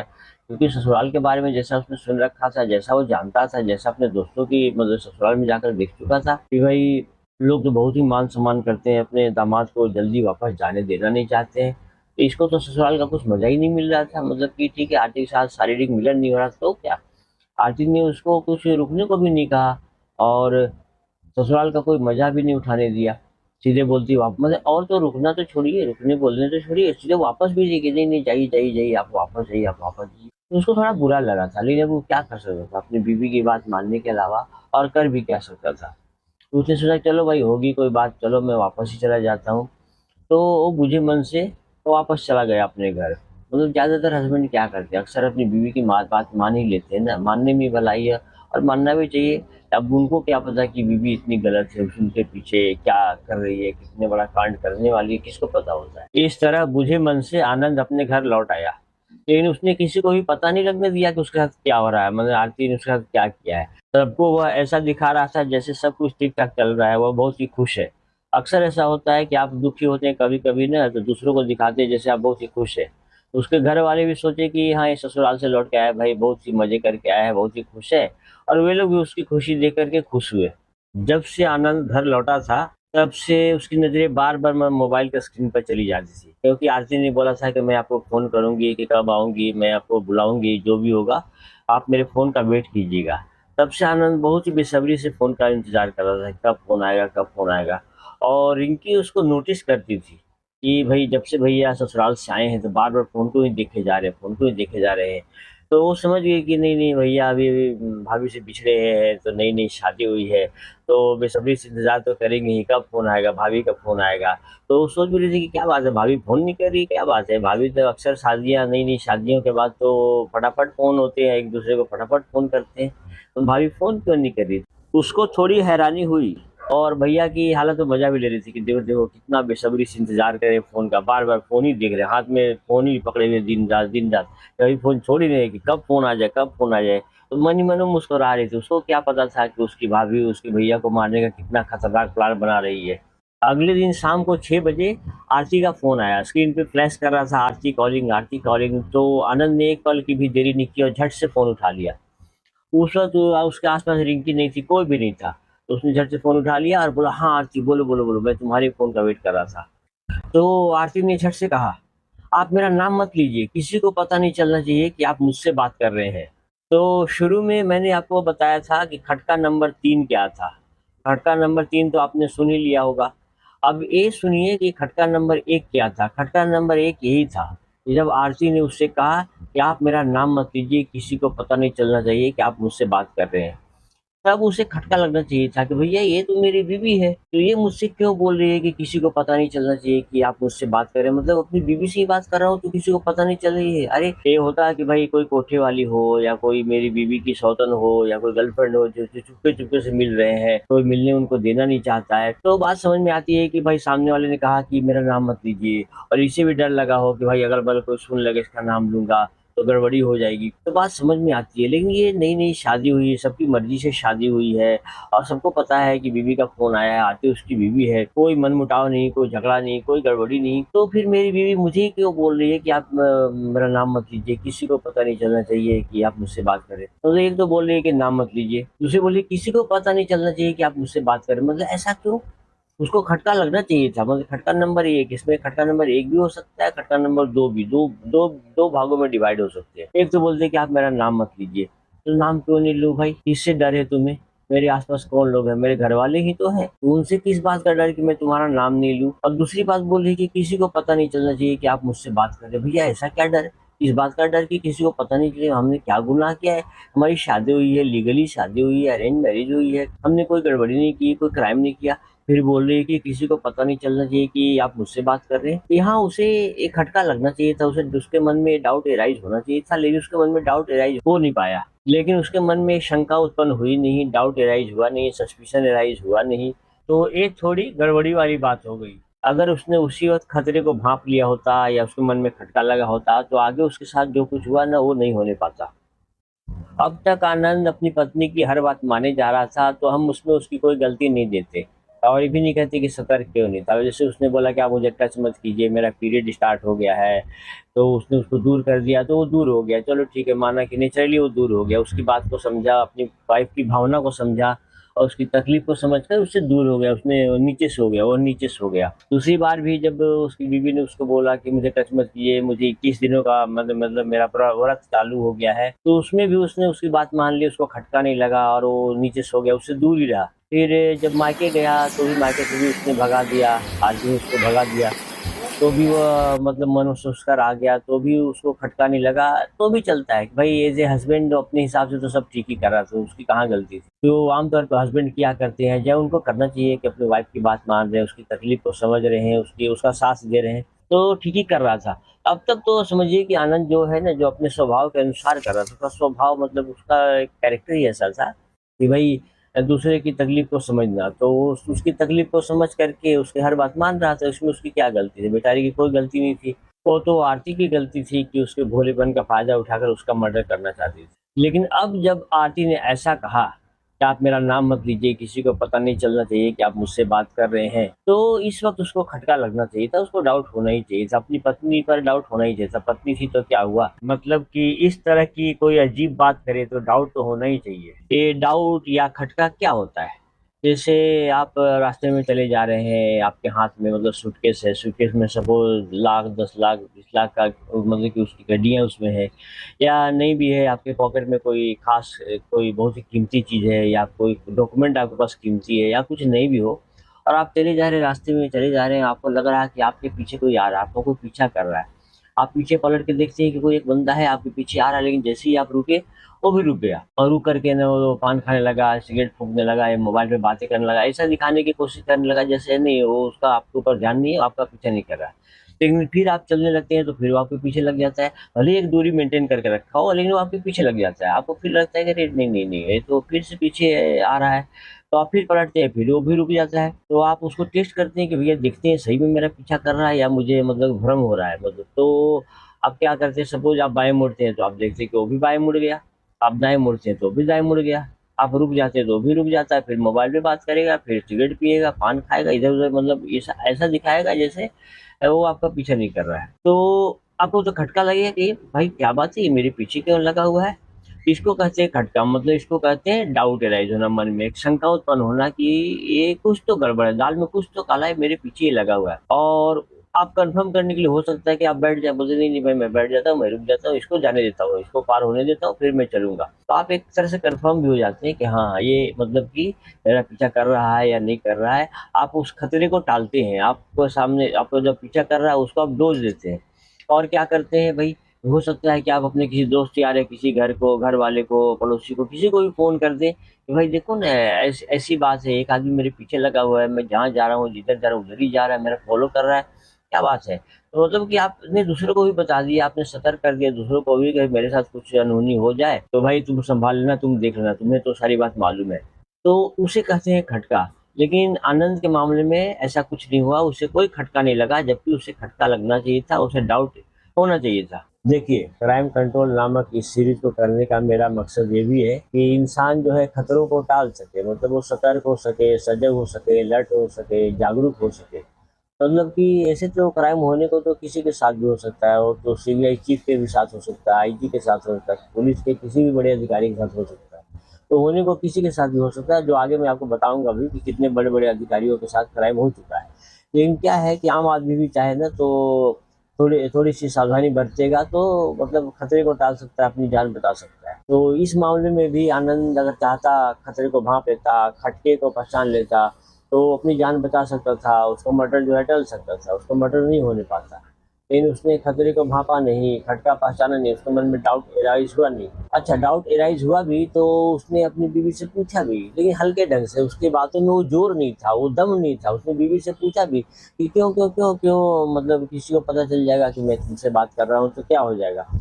तो उसकी बीवी ने बोला कि देखिए जितना कह रही हूँ उतना कीजिए।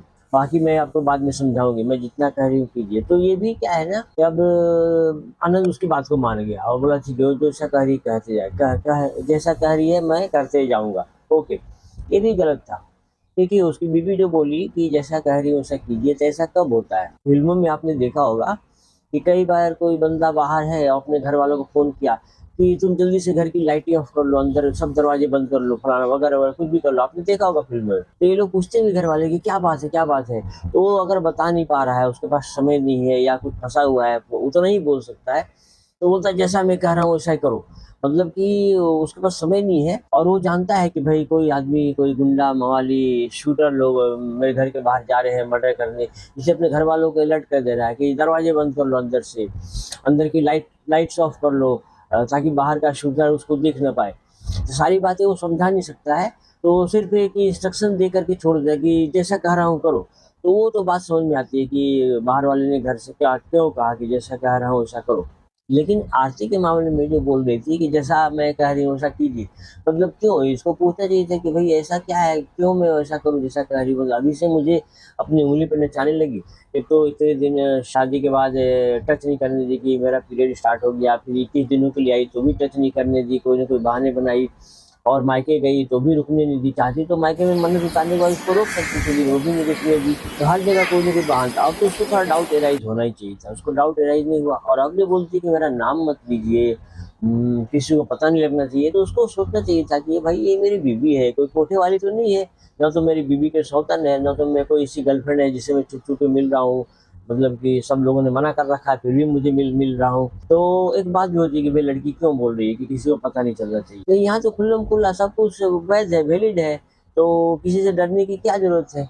ऐसे में अगर आरती बोल रही है कि मेरा नाम मत लीजिए, किसी को पता नहीं चलना चाहिए, तो ये उसको खटका लगना चाहिए था, डाउट एराइज़ होना चाहिए था और यहाँ उसे सतर्क होना चाहिए था और ज़ोरों से मतलब कि ज़ोर लगा के उसको पूछना चाहिए था, डिमांडिंग नेचर होना चाहिए था कि भाई क्यों तुम ऐसा क्यों चाहती हो कि तुम्हारा नाम नहीं हो? उसका एक्सप्लेनेशन उसको क्लियरली मिलना चाहिए था, लेकिन उसको मिला नहीं। ना तो उसने पूछने की जहमत की पूरे जोरों से, और ना तो आरती ने बताने की जो जरूरत समझी। अब आरती ने सोचा कि आनंद ज़्यादा सवाल जवाब ना करे, इसके लिए उसने उसको ललचाया। बोलती है कि देखिए, आज हमारा शारीरिक मिलन होके रहेगा, इसके लिए आप तैयार रहिएगा, और मैं आपको कभी भी फ़ोन कर सकती हूँ। तो मतलब कि आनंद के मन में जो भी प्रश्न थे, जो भी क्वेश्चन थे कि पूछे कि तुम अपना नाम क्यों छुपाना चाहती हो, वगैरह वगैरह, तो सब भूल गया। मतलब उसके मन में लड्डू फूटने लगे। उसने लालच दी आरती ने कि आज हम पति पत्नी की तरह मिल जाएंगे। तो बस इसके मन में वही सब ख्याल आने लगे, और वो भूल गया कि भाई मेरी बीवी ने मुझे ऐसा क्यों बोला कि किसी को पता नहीं चलना चाहिए, वगैरह वगैरह। तो उसने कहा आरती ने कि ठीक है, आप मेरे फ़ोन का वेट कीजिएगा, मैं आपसे कब मिलूंगी, कहाँ मिलूंगी, सब आपको बताऊंगी।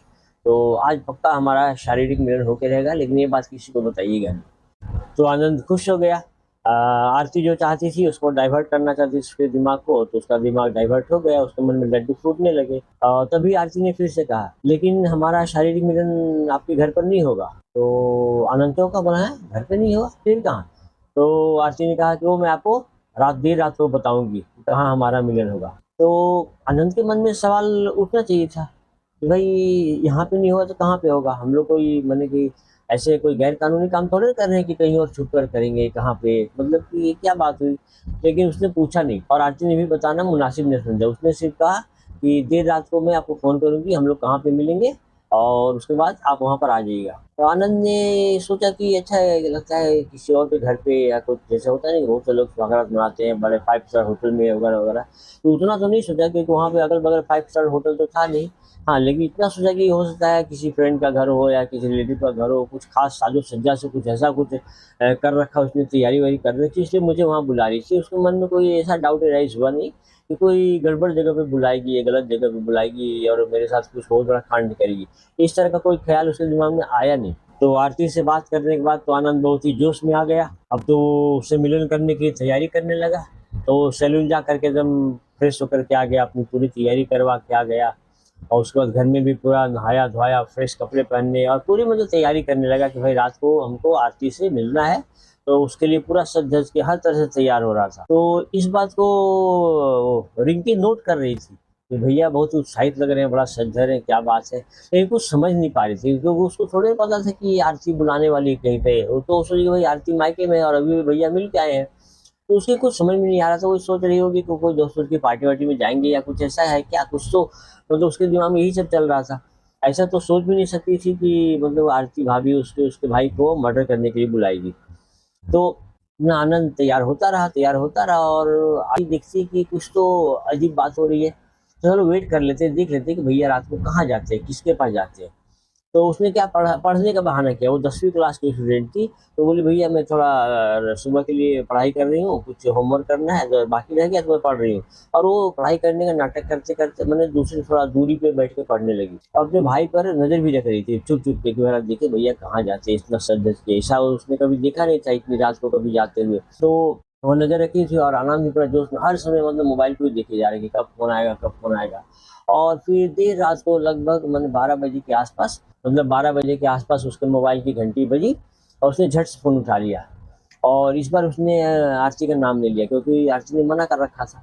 तो ये भी चुपचाप बोल दिया, हाँ हाँ बोलो बोलो बोलो। तो दूर से मतलब रिंकी को कुछ सुनाई नहीं दे रहा था उतना खास कि ये लोग क्या बात कर रहे हैं। खास करके ये जानबूझ करके आनंद जो था ना, इतनी दूरी पे था और इतनी दबी आवाज में बात कर रहा था कि रिंकी को सुनाई नहीं दे। क्यों भाई? क्योंकि आरती ने मना कर रखा था ना कि भाई किसी को पता नहीं चलना चाहिए कि आप उससे बात कर रहे हैं। तो ये भी उसकी बात में आके सही में किसी को पता नहीं चलने दे रहा था। तो लो भैया, मतलब कि बचने का कोई चांस ही नहीं छोड़ रहा है। तो आरती ने कहा उससे कि हाँ सुनिए सुनिए, आपके घर से थोड़ी ही दूरी पर एक प्राइमरी स्कूल है ना। तो आनंद बोला हाँ हाँ, तो वहीं पे आ जाइए, वहीं पे हमारा तो नहीं, इसने पूछा आनंद ने, तो वहाँ पे क्यों? वहाँ पे तो अंधेरा रहता है और कोई नजर नहीं आता है, एकदम सुनसान इलाका है, अगल बगल कोई नहीं, वहाँ पे क्यों बुलाई हो? तो बोलती है वहीं पे हमारा शारीरिक मिलन होगा। तो चौंक पड़ा, बोला क्या बात कर रही वहाँ पे? तो बोला आप आइए। तो आरती समझ गई कि ज्यादा क्वेश्चन वगैरह करेगा तो फिर हम पकड़े जाएंगे। तो बोलती है आप आइए तो सही, अब देखिए तो सही मैंने क्या तैयारी कर रखी है।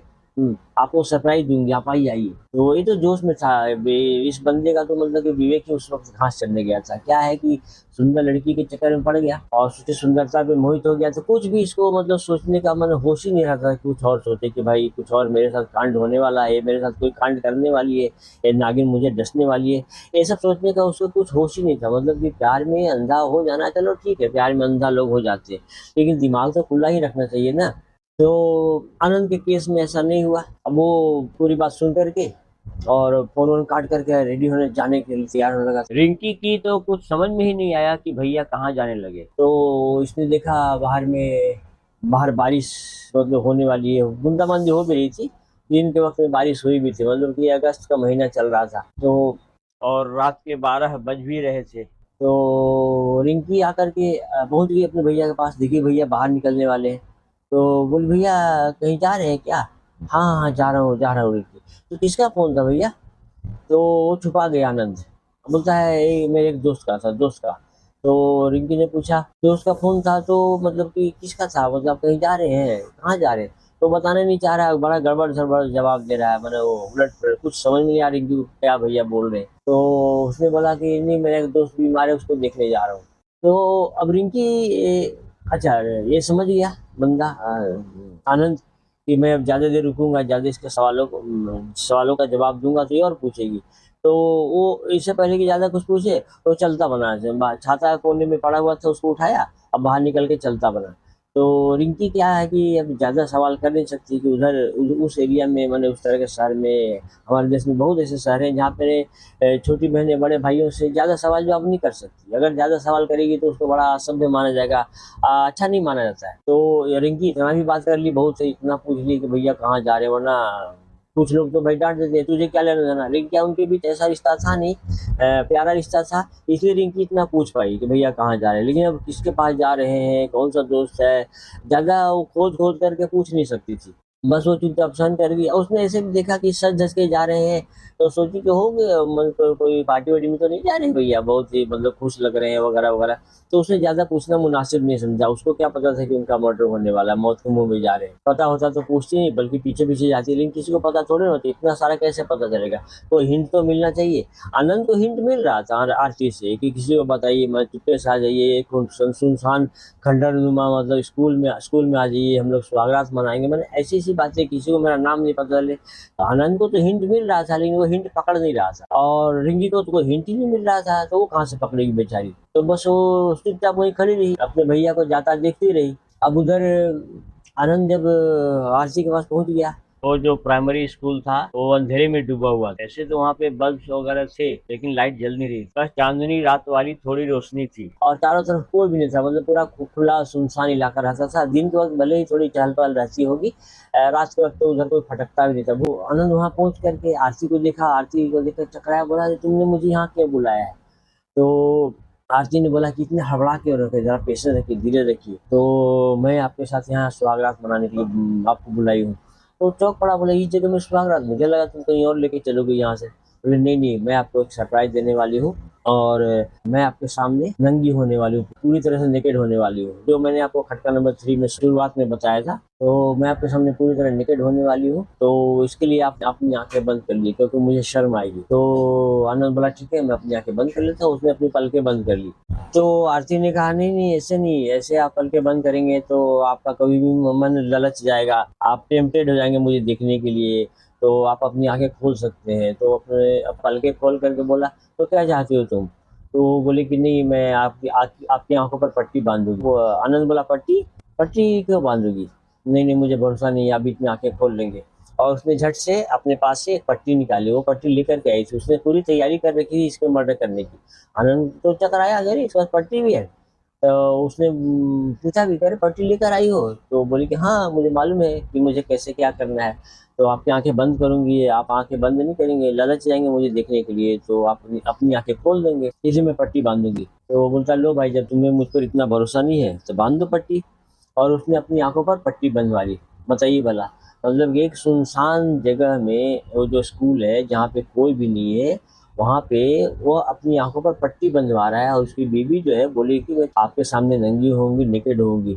तो उसको सोचना चाहिए था ना, भाई ये मेरी वाइफ है, ये यहाँ पे कोई भी आ सकता है, पूरा ओपन स्पेस है, चारों तरफ खुला हुआ है, एक खुली जगह है, यहाँ कोई भी कभी भी आ सकता है। तो ये सबके सामने, पूरी दुनिया के सामने नंगी होने की बात कर रही है, नंगी हो रही है बल्कि। और मैं इसका हस्बैंड हूँ, मेरा हक है सब कुछ देखने का, फिर भी ये मेरी ही आंखों पे पट्टी बांध रही है। ऐसी क्या बात है, यहाँ कुछ गड़बड़ी तो नहीं, दाल में कुछ काला तो नहीं। तो ये खतरा वो भांप नहीं पाया, और उसके उसके दिमाग में कोई डाउट एराइज नहीं हुआ, मैंने सस्पिशन एराइज नहीं हुआ, उसको कोई खटका नहीं लगा, ये उसकी मौत का कारण बना। अगर वो जरा भी अलर्ट रहता, उसके दिमाग में खटका लगा होता, तो शायद बच जाता। खैर आगे सुनिए। तो इतने पर भी आरती को संतोष नहीं हुआ, उसने उससे आगे कहा, मैं आपके हाथ भी बांधना चाहती हूँ। तो आनंद चकराया, बोला है हाथ भी बांधना चाहती है, हाथ क्यों? तो आरती ने कहा, नहीं आप ललच जाएंगे, मुझे जहाँ तहाँ हाथ लगाएंगे, मैं नहीं चाहती हूँ कि आप मुझे जहाँ तहाँ हाथ लगाएं। तो वो आपके हाथ खुले रहेंगे तो आप ऐसा कर सकते हैं, इसलिए मैं आपके हाथ बांधना चाहती हूँ। आनंद को बड़ा ही अजीब लगा कि ऐसा कोई वाइफ कहती नहीं है, लेकिन अजीब लगती है सिर्फ क्या होगा, मतलब किसी को खतरा लगे लेकिन कुछ करे ही नहीं, तो उसका कोई मतलब नहीं बनता है ना। तो उसने कहा कि अरे नहीं नहीं, मुझ पर भरोसा करो, तुम जहाँ कहोगे मैं बस वहीं पे टच करूंगा अपने हाथों से, और कहीं भी हाथ नहीं लगाऊंगा, और उस पर भरोसा करो। तो बोली, नहीं नहीं, मुझे आप पर भरोसा नहीं है, मैं आपके हाथ बांधूंगी, तभी मैं अपने कपड़े खोलूंगी। तो आनंद बोला, जब तुझे मुझ पर भरोसा नहीं है तो कोई बात नहीं, लो हाथ बांध लो, और उसने हाथ दे दिया बांधने के लिए। इतने पर तो उसको खटका लगना ही चाहिए, खतरा भाप जाना चाहिए था, लेकिन क्या रे आनंद, उतने पर भी उसने खतरा नहीं भापा। यहाँ गौर करने वाली बात यह है कि आनंद तो आरती के ऊपर पूरा भरोसा कर रहा, हर बात पे भरोसा कर ले रहा था, जो भी वो बोल रही थी उसको मान ले रहा था, लेकिन आरती को उसकी किसी भी बात पर भरोसा नहीं था। ये क्या बात हुई भाई, कि मैं तो तुम पर किसी बात पर भरोसा नहीं करूंगी, लेकिन तुम मेरी हर बात पे भरोसा करो। वाह भाई वाह, मतलब मैं आंख भी बांध दूंगी, हाथ भी बांध दूंगी, पैर भी बांध दूंगी, सब सब कुछ बांध दूंगी, लेकिन भरोसा तुम पर नहीं करूंगी। ये क्या बात हुई? तो मतलब आनंद को ये सब खटका लगना चाहिए था। तो ये खटका नंबर कौन सा होगा ये आप समझिए, बट उसको खटका लगना चाहिए था, डाउट होना चाहिए था कि कुछ तो गड़बड़ है। मतलब कि आदमी किसी से प्यार करे, एकदम अंधे की तरह प्यार करे तो सही है, लेकिन अपने एकदम विवेक बुद्धि पे ताला लगा दे, ये भी तो सही नहीं है ना। कि वो लड़का सीए की परीक्षा पास कर गया, मतलब कि इतना टफ एग्जाम पास कर गया, तो उसकी बुद्धि यहाँ क्या घास चरने गई थी? क्या हो गया था उसे कि इतना भी नहीं समझ पाया कि ये कोई गेम चल रहा है, कोई हमारे मेरे लिए ट्रैप है, ट्रैप। जब आरती ने आनंद की आंखों पर पट्टी बांध दी और हाथों को भी बांध दिया, तो उसने एक और देखा, स्कूल के बरामदे में जो पिलर्स जितने थे, उधर ही सुरेश छिपा हुआ था। तो उसकी ओर देखा और दोनों ने एक दूसरे को इशारे किया। अब ये इशारे जो कर रहे थे, ये आनंद तो देख सकता था नहीं, क्योंकि उसकी आंखों पर पट्टी बंधी हुई थी। अब सुरेश वहां से अपनी अंगूठे दिखा दिखे, वाह वाह वाह, गुड गुड का इशारा कर रहे, बहुत अच्छा कर रही हो। अब देखा कि हाथ बंद गए, हाथ भी बंद गए, और ये उसके उसके आंखों पर पट्टी भी बंध गई। तो तुरंत वहां से दबे पाँव निकल के आ गया, और उन लोगों ने मिलकर फिर उसके पैर भी बांध दिए। सॉरी, पैर मतलब कि खुद आनंद ने बंधवाए, उस वक्त तक सुरेश नहीं आया था, सुरेश बाद में आया। जब पैर भी बांध दी आरती ने, तो फिर सुरेश उस पिलर के पीछे से निकल कर आ गया। यहाँ गौर करने वाली बात यह है कि आरती आनंद से जो भी कुछ कह रही थी, वो उसकी बात मानता ही जा रहा था, उस पर भरोसा किए जा रहा था। देखिए, अपनों पर भरोसा तो करना ही चाहिए, बिना भरोसा किए काम कैसे चलेगा, लेकिन एक लिमिट तक। मान लिए कोई आपका अपना आदमी आपको दूध पीने के लिए देता है, और दूध का स्वाद बहुत ही कड़वा लगे, तो आपको अजीब लगेगा कि नहीं, कि आप पी जाएंगे? आप पूछेंगे ना कि भाई ये दूध का स्वाद कड़वा क्यों लग रहा। और अगर उसने आपको कोई संतोषजनक उत्तर नहीं दिया, तो भी क्या आप पी जाएंगे? अगर कोई बोले कि नहीं नहीं, पी जाओ पी जाओ, मैं हूं ना, मैं तुम्हारा अपना आदमी हूँ, तो क्या आप पी जाएंगे? नहीं, आप सवाल करेंगे कि नहीं भाई, दूध का स्वाद तो ऐसा होता है नहीं, एकदम कड़वा लग रहा है, तो आप नहीं पिएंगे। लेकिन अगर कोई संतोषजनक उत्तर दे दे कि भाई डॉक्टर ने दवाई दी है, तुमको ये बीमारी हो गई थी, और डॉक्टर ने बोला था कि ये दवाई मिलाकर दीजिए तो आप ठीक हो जाएंगे, और तब आपकी समझ में आती है, अच्छा अच्छा, इसमें दवाई मिलाई गई इसलिए कड़वा लग रहा है, तो ये कड़वा लग रहा है, तो चलो आप पी जाएंगे। तो इस मामले में भी आनंद उस पर भरोसा कर रहा था, उसकी वाइफ थी तो ठीक है, यहाँ तक कि वाइफ पे भरोसा कर रहा था, बहुत अच्छी बात है। बट ये सब अजीब बातें, अटपटी बातें जब उसे सुनने को मिल रही थी कि हाथ बंधवा लीजिए, आंख बंधवा लीजिए, किसी से बोलकर मत आइए, गुप्त तरीके से आइए, सीक्रेटली मुझसे मिल जाइए, किसी को पता न चले, और ऐसे सुनसान इलाके में मिल जाइए, वहाँ सुहागरात मनाएंगे, तो ये सब कैसी अजीब बातें हैं जिस पर तो एक आम आदमी को भी खटका लग सकता है, डाउट लग सकता है। तो आनंद को क्यों नहीं लगा? तो उसको लगना चाहिए था। अगर उसको खटका लगा होता, डाउट हुआ होता, तो सतर्क हो जाता और फिर शायद अपनी जान बचा लेता। उसने तो अपनी बहन तक को नहीं बताया, उसको मौका मिला था कि अपनी बहन रिंकी को बता दे कि कहाँ जा रहा है, क्यों जा रहा है। चलो हर कुछ खुल के नहीं बता सकते, इतना तो बता सकता है कि तुम्हारी भाभी ने मुझे मिलने के लिए वहां बुलाया है। तो इससे क्या होता कि आरती को समझ में ये बात आ जाती कि भाई रे भाई, ये तो किसी को बता कर आया, अगर हम लोग अभी मर्डर करेंगे तो हम पकड़े जाएंगे, क्योंकि हमने इसको बुलाया है, इसकी खबर सबको लग चुकी है। लेकिन वह कंफर्म हो गई कि इसने किसी को भी नहीं बताया, मतलब मेरे कहने पे बिना किसी को बताए ही मेरे पास चला आया। तो आप तो इसको मारने में भलाई है कि किसी को पता भी नहीं चलेगा कि ये मुझसे मिलने आया था। मैं बहुत जल्द अपने आने वाले किसी एपिसोड में आपको बताने वाला हूँ कैसे एक बहुत बड़े जज के घर में एक मर्डर हो गया। अगर उन्हें खटका लगा होता तो वो मर्डर नहीं होने पाता और वो बच सकते थे, आराम से बच सकते थे। लेकिन एक जज के घर में भी मर्डर हो गया, मतलब कि आम आदमी की जो बात ही छोड़िए, जज के घर में मर्डर हो गया, एक आईजी के घर में मर्डर हो गया। तो सब कुछ मैं आपको आने वाले एपिसोड्स में बताऊंगा। और हाँ, उन घटनाओं को मैं किसी समाचार या न्यूज की तरह नहीं बताऊंगा। मतलब न्यूज में तो आप ये सब सुनते ही रहते होंगे, रोजाना देखते ही रहते होंगे कि फलाने ने मर्डर किया, इसका फलानी बीवी ने मर्डर किया। यहाँ पे मैंने पूरा डिटेल में सब कुछ बताऊंगा कि कैसे मर्डर किया, क्यों किया और कैसे बचा जा सकता था। तो उसके लिए मैं आपसे निवेदन करता हूँ, रिक्वेस्ट करता हूँ कि आप प्लीज़ मेरे चैनल को सब्सक्राइब कर लें और बेल आइकन भी दबा दें, ताकि जब भी मैं कोई नया वीडियो अपलोड करूँ तो आपको उसका नोटिफिकेशन तुरंत मिल जाए। और अगर आपको ये वीडियो अच्छा लग रहा है तो प्लीज़ इसे लाइक भी कर लें। तो अब हम इस केस पर आगे बात करते हैं। ये उसकी गलती हुई, मतलब कि ये आनंद की जो गलती हुई ना, तो उसको बताना चाहिए था अपनी बहन को। आप लोगों ने महसूस किया होगा कि मैंने इस वीडियो की शुरुआत में ही बता दिया कि कातिल कौन है, यानी कि कातिल आरती है। तो आप लोग सुन रहे हैं कि अरे पहले ही क्यों बता दिया, आपने सस्पेंस नहीं रखा। नहीं, मेरा मकसद ये है कि आपके लिए सस्पेंस नहीं रखना कि कातिल कौन है।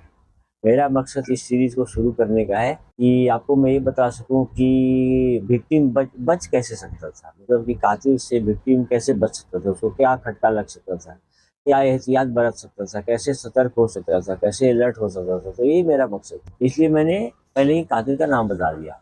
जबकि आप लोगों में से अगर किसी ने मेरा ये नॉवल पढ़ा होगा, the mystery of a mother's murder, ये जो अमेजन पर है, तो इसमें आप लोगों ने देखा होगा कि अंत अंत तक पता नहीं चलता कि कातिल कौन है। फिर मेरा डिटेक्टिव जो आता है, जो पुलिस वाला है, बहुत ही इंटेलिजेंट, बहुत ही मतलब कि तेज तर्रार है, वो फिर चुटकी बजाते ही सॉल्व कर देता है कि मर्डर कौन है, कातिल कौन है।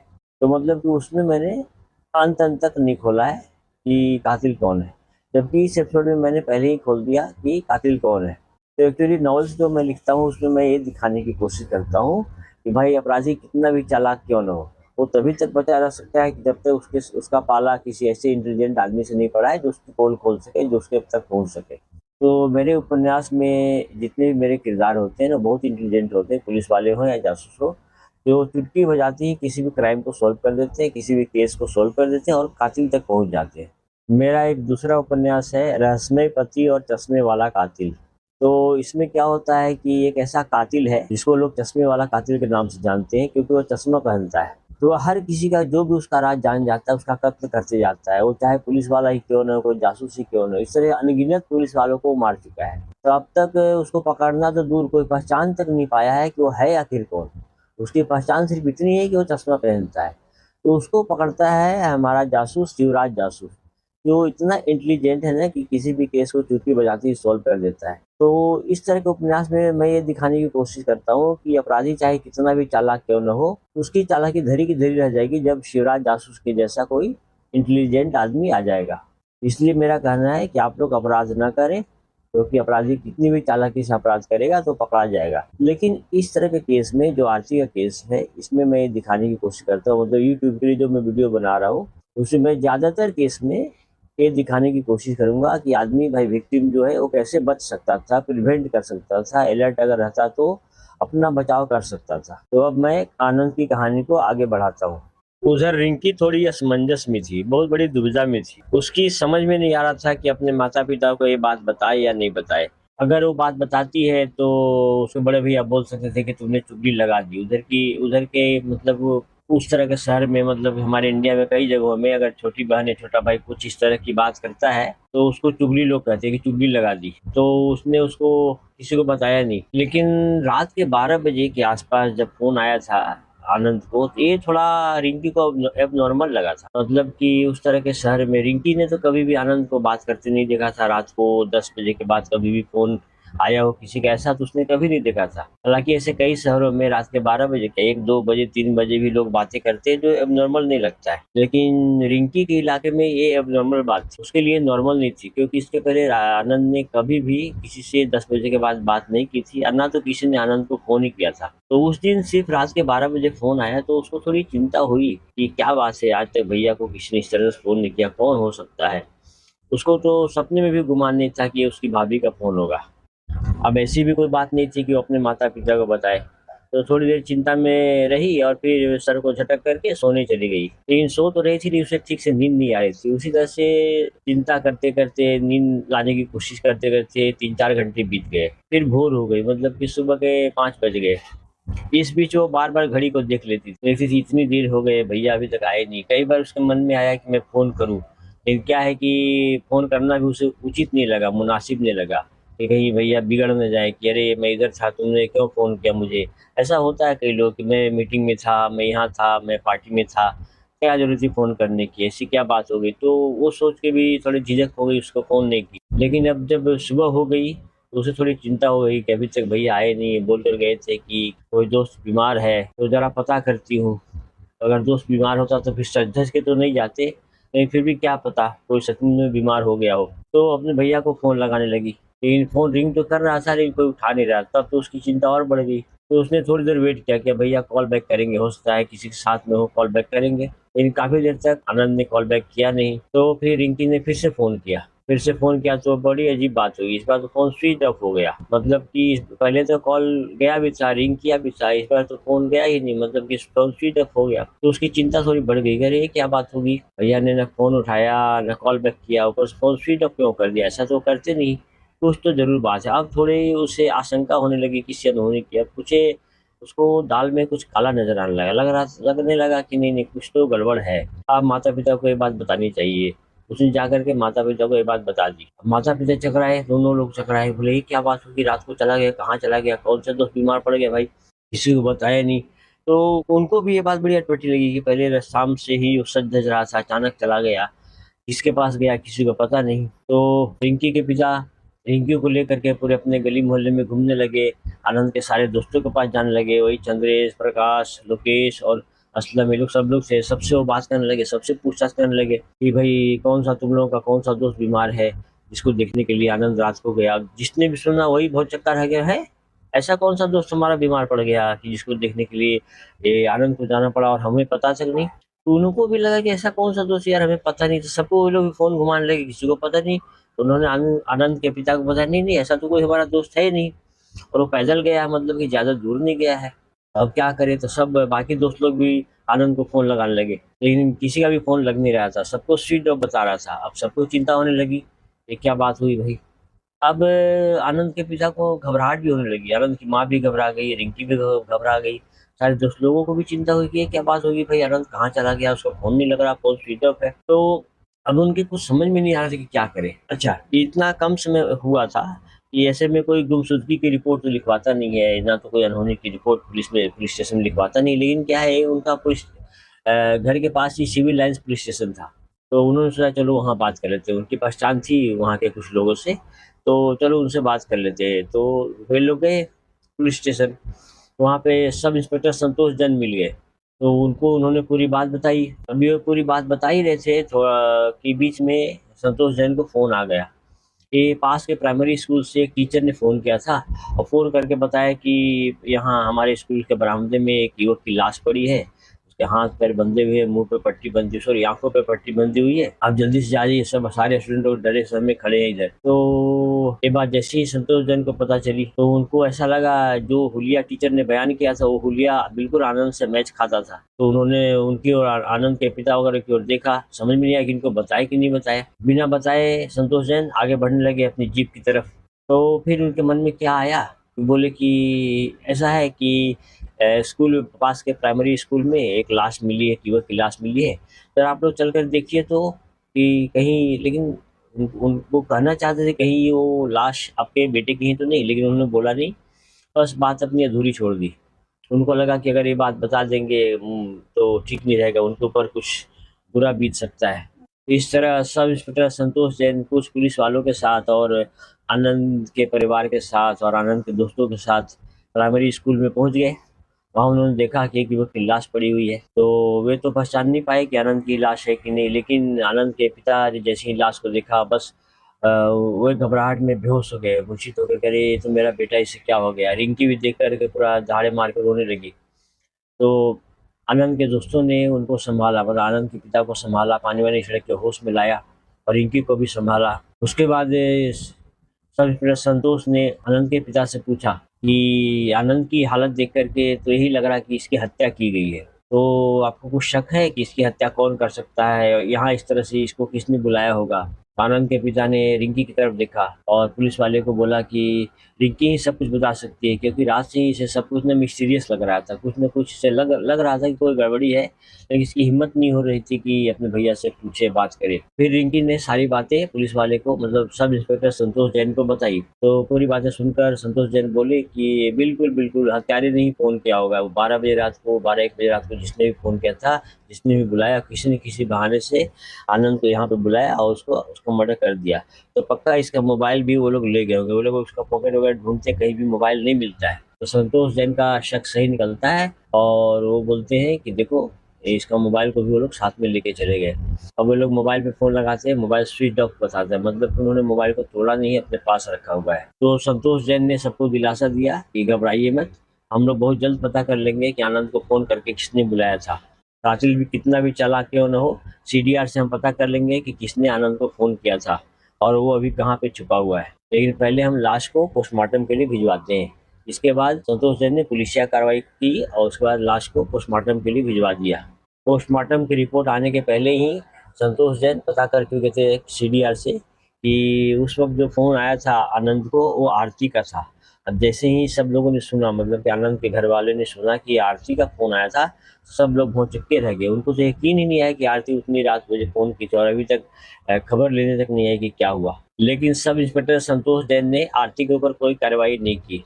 उन्होंने सबसे कहा कि नहीं नहीं रुकिए, हमें पोस्टमार्टम रिपोर्ट मिलने दीजिए, फिर हम आगे कोई कार्रवाई करते हैं। अगर अपराधी आरती हैं तो सतर्क हो जाएगी। इस तरह वे लोग पोस्टमार्टम रिपोर्ट आने का वेट करने लगे। जब पोस्टमार्टम रिपोर्ट आ गई और उन्होंने देखा कि भाई आनंद की मौत गला दबाने से हुई थी, मतलब गला घोटने से हुई थी, तो वे 100% कन्फर्म हो गए कि जिन्होंने भी उसे बुलाया उन्होंने उसे मारा। मतलब टाइम भी वही वक्त था, पोस्टमार्टम रिपोर्ट में बताया गया कि कौन से वक्त पे उसका कत्ल किया गया था। रात के 1 बजे उसका कत्ल किया गया था, ऐसा उसमें मेंशन किया गया था। अब वे लोग बिल्कुल श्योर हो गए। फिर उन्होंने आरती के घर पे छापा मारा, तो आरती के घर पे आनंद का मोबाइल भी मिल गया और आरती तो शक पका गई, घबरा गई कि ये क्या हो गया। वो तो तैयार बैठी नहीं थी कि मैं पकड़ी जाऊंगी, उसने तो सोचा था कि यार मैं तो बहुत फुल प्रूफ मर्डर करके आ गई हूँ, कोई पकड़ेगा ही नहीं। उसे क्या पता था कि आज की टेक्नोलॉजी कितनी हाई हो गई है। आधे से ज्यादा अपराधी तो सीसीटीवी कैमरे और फोन की वजह से ही पकड़े जाते हैं, ज्यादा कुछ करने की जरूरत भी नहीं होती। जब आरती को बताया गया कि आनंद की मौत हो गई है, तो पहले तो उसने हैरानी जताई, जैसे लगा कि अरे वाह बहुत बड़ा सदमा उसे लगा है। तो बाकी सब लोग तो समझ ही रहे थे कि कितना बड़ा नाटक कर रही है, गेम खेल रही है, लेकिन किसी को भी यकीन नहीं आ रहा था कि आरती भाई आनंद का मर्डर क्यों करेगी। और आरती के पिता को भी यकीन नहीं आ रहा था, उनको तो लग रहा था कि ऐसा हो ही नहीं सकता। सपने में भी उनको गुमान नहीं था कि इनका और सुरेश के बीच अवैध संबंध होगा, जिसके चलते उन्होंने आनंद का मर्डर कर दिया होगा। तो जब आनंद का मोबाइल आरती के पास से निकला, तो उसका उन्होंने जवाब पूछा कि मोबाइल तुम्हारे पास कहाँ से है, तो वो शक पका गई, कुछ जवाब ही नहीं सूझा। तो जवाब हो तब तो सूझेगा। बस वो पकड़ी गई। उसके बाद उन पुलिस वालों ने सख्ती से उससे पूछताछ की, तो सारी बात उगल दी। तो पता चला कि उन दोनों ने आनंद की हत्या कर दी थी स्कूल में ही, और उसके साथ में मतलब सुरेश भी था। इसके बाद पुलिस वाले सुरेश को भी पकड़ लिए, दोनों को हिरासत में लेकर के उनकी मतलब अच्छे से खातिरदारी करके पूरी बात पूछताछ की गई। तो सारा कुछ उन्होंने बक दिया कि हमारे बीच अवैध संबंध था, मैंने यानी आरती और सुरेश के बीच अवैध संबंध था। वे नहीं चाहते थे कि आनंद से शादी हो, लेकिन एक ड्रामा किया उन्होंने कि आरती की शादी हो जाए दिखावे के लिए, और उसके बाद आनंद को ठिकाने लगा दे। आरती जिंदगी भर मायके में रहे और आरती और सुरेश जिंदगी भर मजे करते रहे। ये बात आरती ने बक दी और सुरेश भी इस बात को कबूल कर गया कि हाँ हाँ हमने ऐसा किया। तो उन्होंने कैसे उसका मर्डर किया, तो आरती ने प्लान ऐसा बनाया था कि पहले मैं आनंद को शारीरिक मिलन के लिए तड़पाऊंगी, इतना तड़पाऊंगी, इतना तड़पाऊंगी कि फिर शारीरिक मिलन के लिए मैं उसको जो भी कहूंगी वो करने के लिए तैयार हो जाएगा। और उसने अपने प्लान पर अमल भी बहुत बहुत बखूबी से किया। मतलब पहले तो उसने पीरियड का बहाना करके उसको टच भी नहीं करने दिया, और फिर 21 दिन व्रत का बहाना करके उसको अपने पास फटकने तक नहीं दी। तो इस तरह से उसको तड़पाती रही और फिर मर्डर वाले दिन उसने आनंद से कहा कि मैं आपको जहाँ भी बुलाऊंगी आप आ जाइएगा, हमारा शारीरिक मिलन होगा। क्योंकि उसको पता था, मतलब आरती को पता था कि मैं इसको जो भी कहूंगी वो करेगा, हमें हर हाल में करेगा। इसलिए उसने रात को, आधी रात के वक्त उसे जहाँ भी बुलाया, मतलब प्राइमरी स्कूल में बुलाया, वहाँ वो चले आया। आरती ने कहा आंखों पर पट्टी बांधूंगी, तो आंखों पर उसने पट्टी भी बंधवा ली, हाथों को भी बंधवा लिया, पैरों को भी बंधवा लिया। और उसके बाद पिलर के पीछे से छिपा हुआ सुरेश बाहर निकल के आ गया। फिर दोनों ने मिलकर आनंद का गला दबा के उसकी जान ले ली। आनंद बेचारा तड़पता रहा, उसको तो दिखाई भी नहीं दिया होगा कि उसको मारने वाला दूसरा बंदा कौन है। सारी बातें सुनकर आरती और सुरेश को सब लोग घृणा और गुस्से से देखने लगे। सबके मन में एक ही सवाल आ रहा था कि भाई एक तो उन्होंने पाप किया, दूसरे उन्होंने आनंद जैसे सीधे साधे सच्चे इंसान का मर्डर कर दिया। आखिर आनंद बेचारे ने उनका क्या बिगाड़ा था? आगे मैं आपको बताने वाला हूँ कि आरती और सुरेश को क्या सजा मिली भी या नहीं मिली, और अभी वे लोग क्या कर रहे हैं। लेकिन उसके पहले मैं आपसे रिक्वेस्ट करूँगा कि आप मेरे चैनल को सब्सक्राइब कर लें, और अगर आपको ये कहानी पसंद आई हो तो प्लीज़ इसे लाइक भी कर लें और इसे अपने दोस्तों के साथ शेयर भी करें, ताकि बाकी लोग भी क्राइम को कंट्रोल करने में हमारी मदद कर सकें। और क्या आपको भी लगता है कि अगर आनंद ने एहतियात बरती होती या अलर्ट रहता तो वो बच सकता था? अगर हाँ तो कृपया कमेंट में लिखें, ज़रूर लिखें, अपनी राय अवश्य दें। आगे भी मैं आपके लिए इसी तरह के वीडियोज़ बनाता रहूँगा। तो प्लीज़ आपसे निवेदन है, आपसे रिक्वेस्ट है कि मेरे चैनल को सब्सक्राइब कर लें और बेल आइकन भी दबा दें, ताकि जब भी मैं अपने वीडियोज़ को अपलोड करूँ आपको तुरंत उसका नोटिफिकेशंस मिल जाए। आप में से बहुत से लोग ऐसे भी हो सकते हैं जो आनंद के घर के आसपास के या आरती के घर के आसपास के होंगे, तो उनको आनंद और आरती का मतलब असली नाम पता होगा, क्योंकि इसमें मैंने उनका काल्पनिक नाम यूज़ किया है। मैंने कई पात्रों का नाम काल्पनिक ही यूज़ किए और जगहों के नाम भी मैंने बदल दिए किन्हीं कारणों से, तो उसके लिए माफ़ी चाहता हूँ। इसमें मैंने थोड़ी क्रिएटिव लिबर्टी भी ली है, क्योंकि जैसे आरती है, सुरेश है, ये लोग दोनों जब संबंध स्थापित करते होंगे, आपस में शारीरिक मिलन करते होंगे, तो थोड़े नहीं इतनी शालीनता से बात करते होंगे, इतने अच्छे ढंग से, इतनी सादगी से बात करते होंगे, तो गंदी बातें, अश्लील बातें ही करते होंगे। तो उस तरह की चीज़ों को मैंने अवॉइड किया है, ताकि आपके सामने इस तरह से पेश कर सकूँ इस कहानी को, ताकि बात आपकी समझ में आ जाए कि क्या हुआ, क्यों हुआ और इन्होंने ऐसा क्यों किया। तो आपको अच्छी तरह से बात समझाने के लिए मुझे कुछ काल्पनिक बातों का भी ध्यान रखना पड़ा, काल्पनिक बातों का सहारा लेना पड़ा। लेकिन वो सब थोड़ा बहुत ही चेंज किया है मैंने, बाकी सब कुछ वही है जो जैसा मतलब घटा था, जैसी घटना घटी है, बाकी सब कुछ वही है। थोड़ा बहुत मुझे चेंज करना पड़ा ड्यू टू सम रीजंस। आगे सब इंस्पेक्टर संतोष जैन ने इसे अपराध संख्या 78/2017 के रूप में दर्ज किया। आरती और सुरेश के साथ क्या हुआ ये बताने से पहले मैं जरा आरती पर बात करना चाहता हूँ।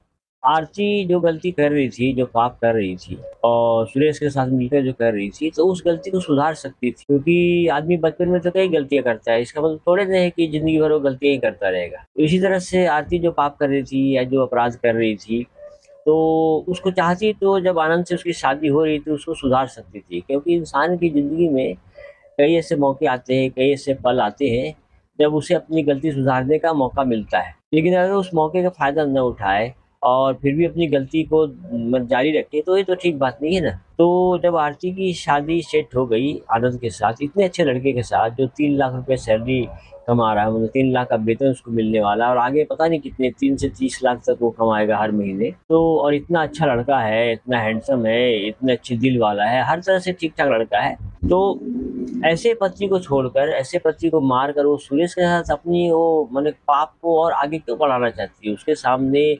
एक मौका आया था अपनी गलती सुधारने का, जब उसकी शादी आनंद से तय हुई थी। तब सुरेश को भी चाहिए था कि भाई अब तो उसने गलत काम किया, अब तो छोड़ दे। आखिर वो कोई प्रेमी प्रेमिका तो थे नहीं कि कंटिन्यू करते। वे आखिर थे दूर के ही भाई बहन थे, लेकिन भाई बहन ही तो थे, तो उनको वहीं पे दी एंड लगा देना चाहिए था। कि भाई आरती की अब जिंदगी बन रही है, और आरती को भी चाहिए था कि इतना अच्छा पति मिल रहा है, उसके साथ धोखेबाजी न करे, बेवफाई न करे। अब तक उसने जो गलती की उसको तो की, उसको तो उसके लिए भी माफी नहीं है, लेकिन क्या है कि अभी भी सुधरने का वक्त है। अभी भी अपनी गलती सुधार ले। वो चाहती तो अपनी गलती सुधार सकती थी, लेकिन नहीं, वो अपनी गलती पर कायम रही, और गलती को कंटिन्यू करने के लिए उसने एक बेचारे आनंद जैसे निर्दोष आदमी की जान ले ली बिना मतलब के। वो आनंद बेचारा तो शादी भी नहीं करना चाहता था, लेकिन उसकी मतलब सुंदरता पे ऐसा फिदा हुआ, उसके मोह जाल में, मैं सुंदरता के जाल में ऐसा फंसा बेचारा, उसकी वजह से उसने अपनी जान ही गंवा दी। तो आरती को इतना अच्छा पति मिल रहा था, मतलब कि 3 लाख रुपए वेतन कमाने वाला मिल रहा था, चार्टेड अकाउंटेंट था, मतलब हर कुछ तो मिल रहा था उसको अपने पति में, जो एक लड़की को चाहिए। फिर उसने उसके साथ दगाबाजी क्यों की, उसकी जान क्यों ली? ये बड़ा ही अचंभे की बात है। आरती को चाहिए था कि वो सुरेश से बोलती कि भाई हम लोग अब तक गलत राह पे चल रहे थे, लेकिन अब बहुत हुआ, अभी हमें सुधरने का मौका मिल रहा है, भगवान ने एक चांस दिया है, आनंद के रूप में इतना अच्छा मुझे पति मिल रहा है, तो अब हम लोग ये सब बंद करते हैं। और सुरेश को भी उसकी बात मान लेनी चाहिए। तो इस तरह से आगे कोई अपराध नहीं हो पाता। लेकिन ये दोनों हवस के भेड़िए, वासना के पुजारी, हवस की आग में इतने अंधे हो गए थे, इन्होंने आगे भी इसे कंटिन्यू रखा और आनंद की भी जान ले ली। मुझे आनंद और आनंद के परिवार के साथ बहुत सी हमदर्दी है, जिनके साथ इतना बड़ा धोखा हुआ, मतलब आरती ने इतना बड़ा धोखा दिया, और जिनका आनंद इस दुनिया से चला गया। भगवान आनंद की आत्मा को शांति दे। और मुझे उस लड़की से भी कहना है, कह रहे जब आनंद के साथ तुझे जीवन व्यतीत ही नहीं करनी थी, उसे अपना पति मानना ही नहीं था, तो तूने उससे शादी ही क्यों की? मतलब कि उसकी जान लेने की क्या जरूरत थी? तुम चाहती तो बिना शादी के भी रह सकती थी, अपने घर वालों को बता देती कि मुझे शादी नहीं करनी है, लेकिन शादी करके उसको मारने का क्या तुक था? ये तो हद ही हो गई। मतलब क्रूरता की भी एक हद होती है कि जिसने तुझ पर इतना ज्यादा भरोसा किया, उसका भरोसा तो तोड़ा ही तोड़ा, उल्टे उसकी जान भी ले ली। तुम जैसी लड़कियों पर धिक्कार है। आरती आनंद के लिए नागिन बीवी निकली, जिसने उसे डसकर उसकी जान ले ली। नवंबर 2022 में आरती और सुरेश को आजीवन कारावास की सजा सुनाई गई थी, यानी लाइफ इम्प्रिजनमेंट की सजा सुनाई गई थी, और वो आज भी जेल में है। अगर आप मेरी बातों से सहमत हैं, अगर आप मेरी बातों से एग्री करते हैं, तो कृपया मेरे इस चैनल को सब्सक्राइब करें, लाइक करें और शेयर करें, और कमेंट तो जरूर ही करें, because your appreciation is my motivation. तब तक के लिए धन्यवाद। जय हिंद।